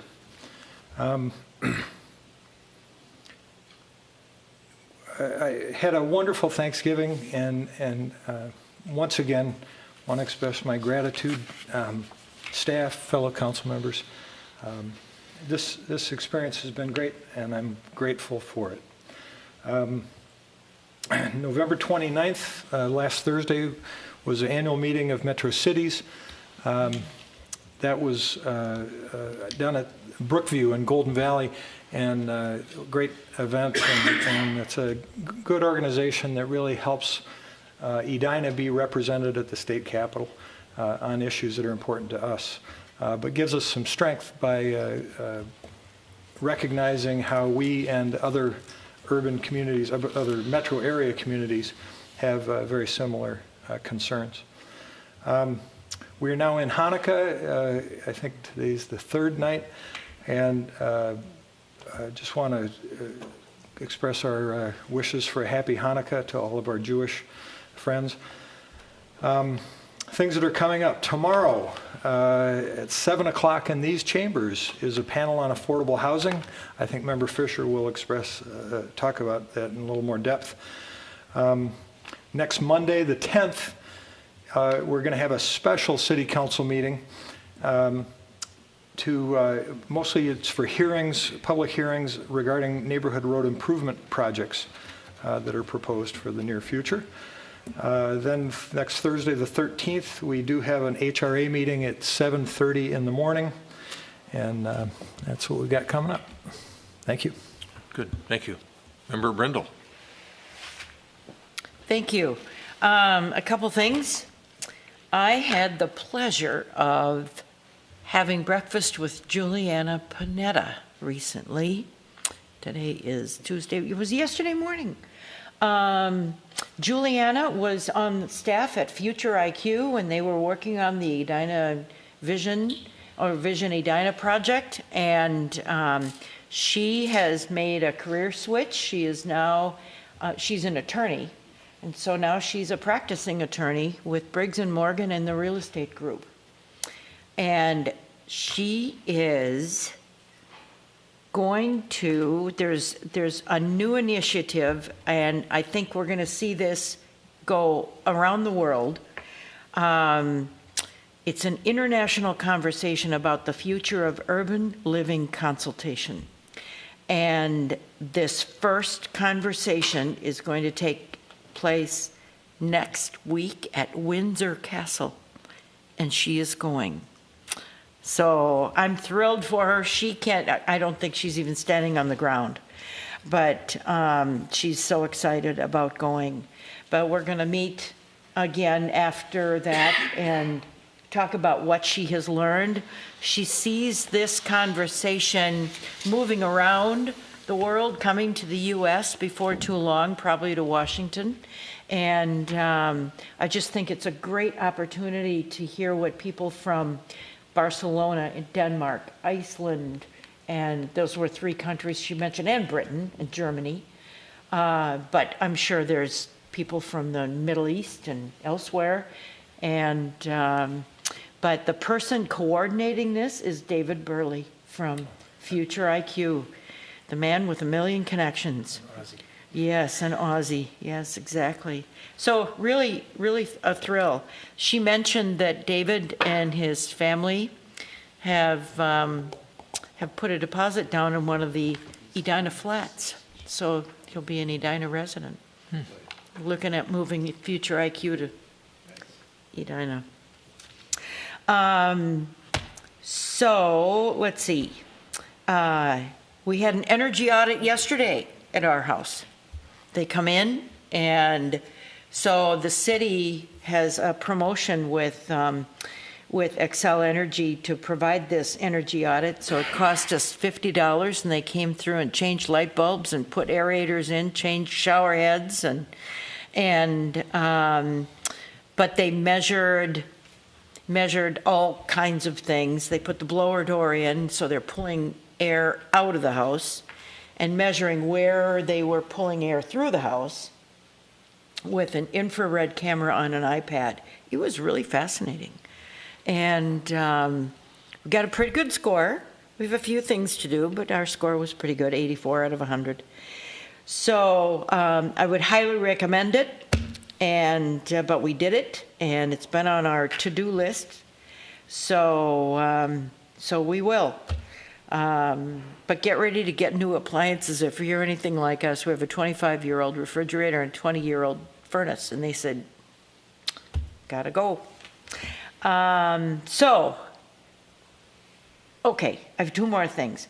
So I am not going to be at the January 13th HRA meeting because I'm going to be in Costa Rica.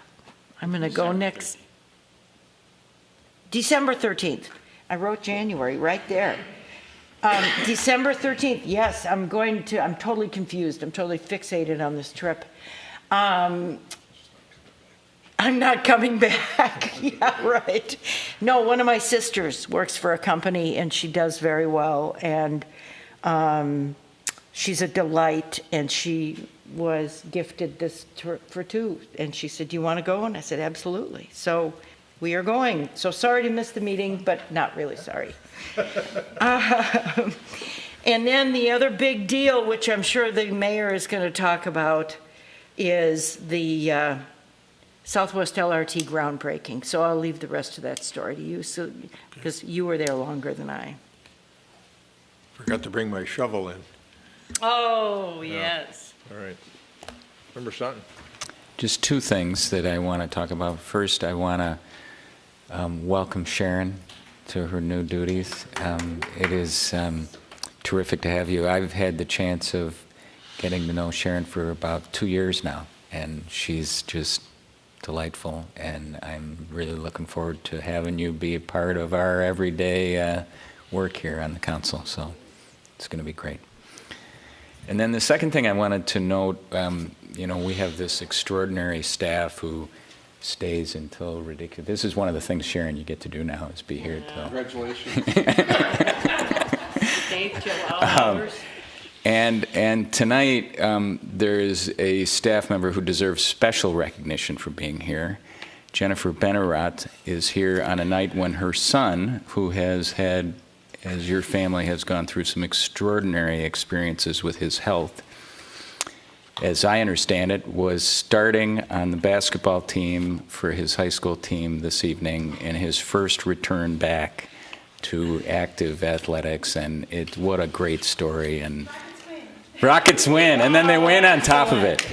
And so it's extraordinary that you were here with us tonight instead of being there. And I appreciate all of the support my family has received this year from the city. Well, it's worth all of it, and we're so glad that the story is having a happy ending. Yeah, sure. So that's all I have, Mr. Mayor. All right. Can't believe she's got a high school kid playing. Really? Well, mine seems a little humdrum now. I'm just going to remind you of what Bob has already mentioned, that tomorrow evening, right here, is the developer panel on affordable housing, 7 o'clock. I think it's going to be really fun and interesting.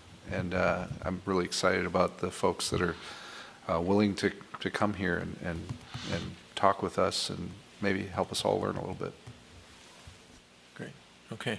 Just a couple of things for me. Member Brindle mentioned last Friday, November 30th, was Southwest LRT groundbreaking, and really quite a wonderful afternoon. A lot of ear-to-ear grins amongst a couple hundred people over there.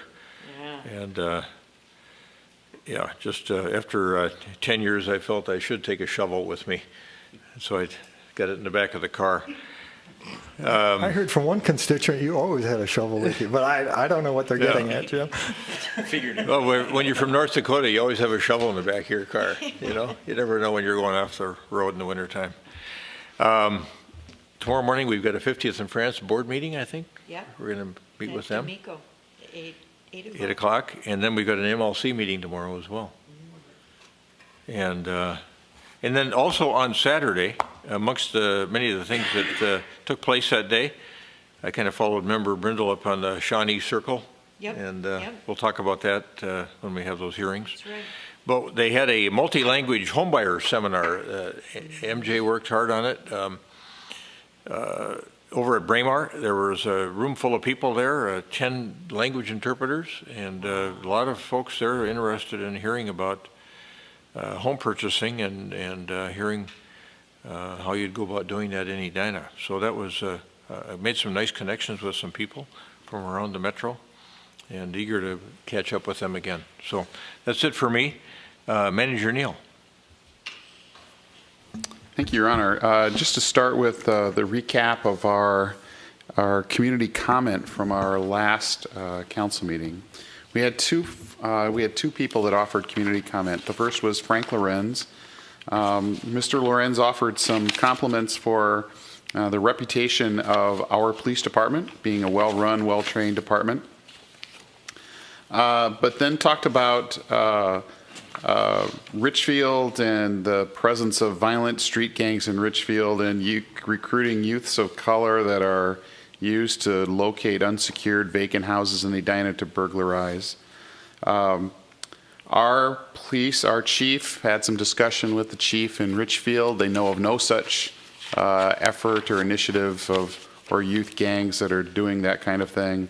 The detectives who investigate burglaries don't know of any or have not discovered any alleged crime trend that has that sort of methodology involved. So we don't believe that is something that's really happening. The chief has not received any calls from concerned parents about our officers profiling youth of color. Would encourage any parent who has those concerns to contact the police department to talk about them directly, and would. Second resident who expressed a concern was Ms. Lori Groats, and she had a concern about the sales tax that she was charged by Red River Kitchen. And That ended up that they did have a problem with the way that their cash register was functioning. And this identification helped identify that problem. The issue, as best they can determine, was a software issue within their cash register. It began occurring Tuesday, October 23rd, and it ran through Wednesday, November 21st. It affected a total of 653 orders, and it caused them to over-collect about over $1,100 totally, so a little under $2 per order.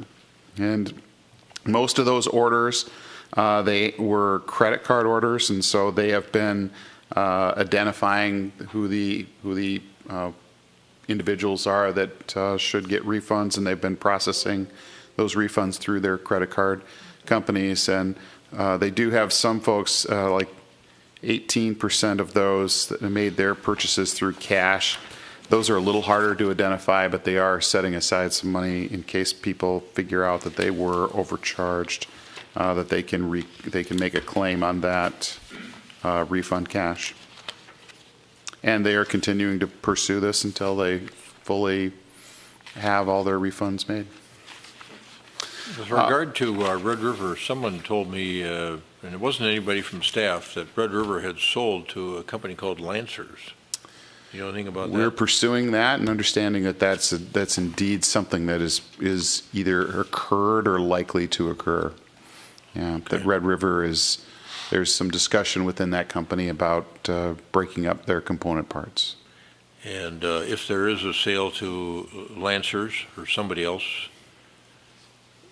how does that affect our contract with Red River? We have the option to take on a new vendor if we wish, or to toss it open and go through a new process. All right. Thank you. Mm-hmm. Or if they want, they could just assume the contract, and if we accept that, they could do that. That's right. Final thing for me is that we mentioned that next week we do have a special council meeting on Monday, and I think I had previously asked the council if you would be willing to meet at 6 o'clock for a special work session. We would like to brief you on we're to a decision-making stage, we believe, with the water treatment plant in the Southdale area, water treatment plant 5. We've had a lot of discussion on this item, and we think that we can handle that in 60 minutes or less with the council.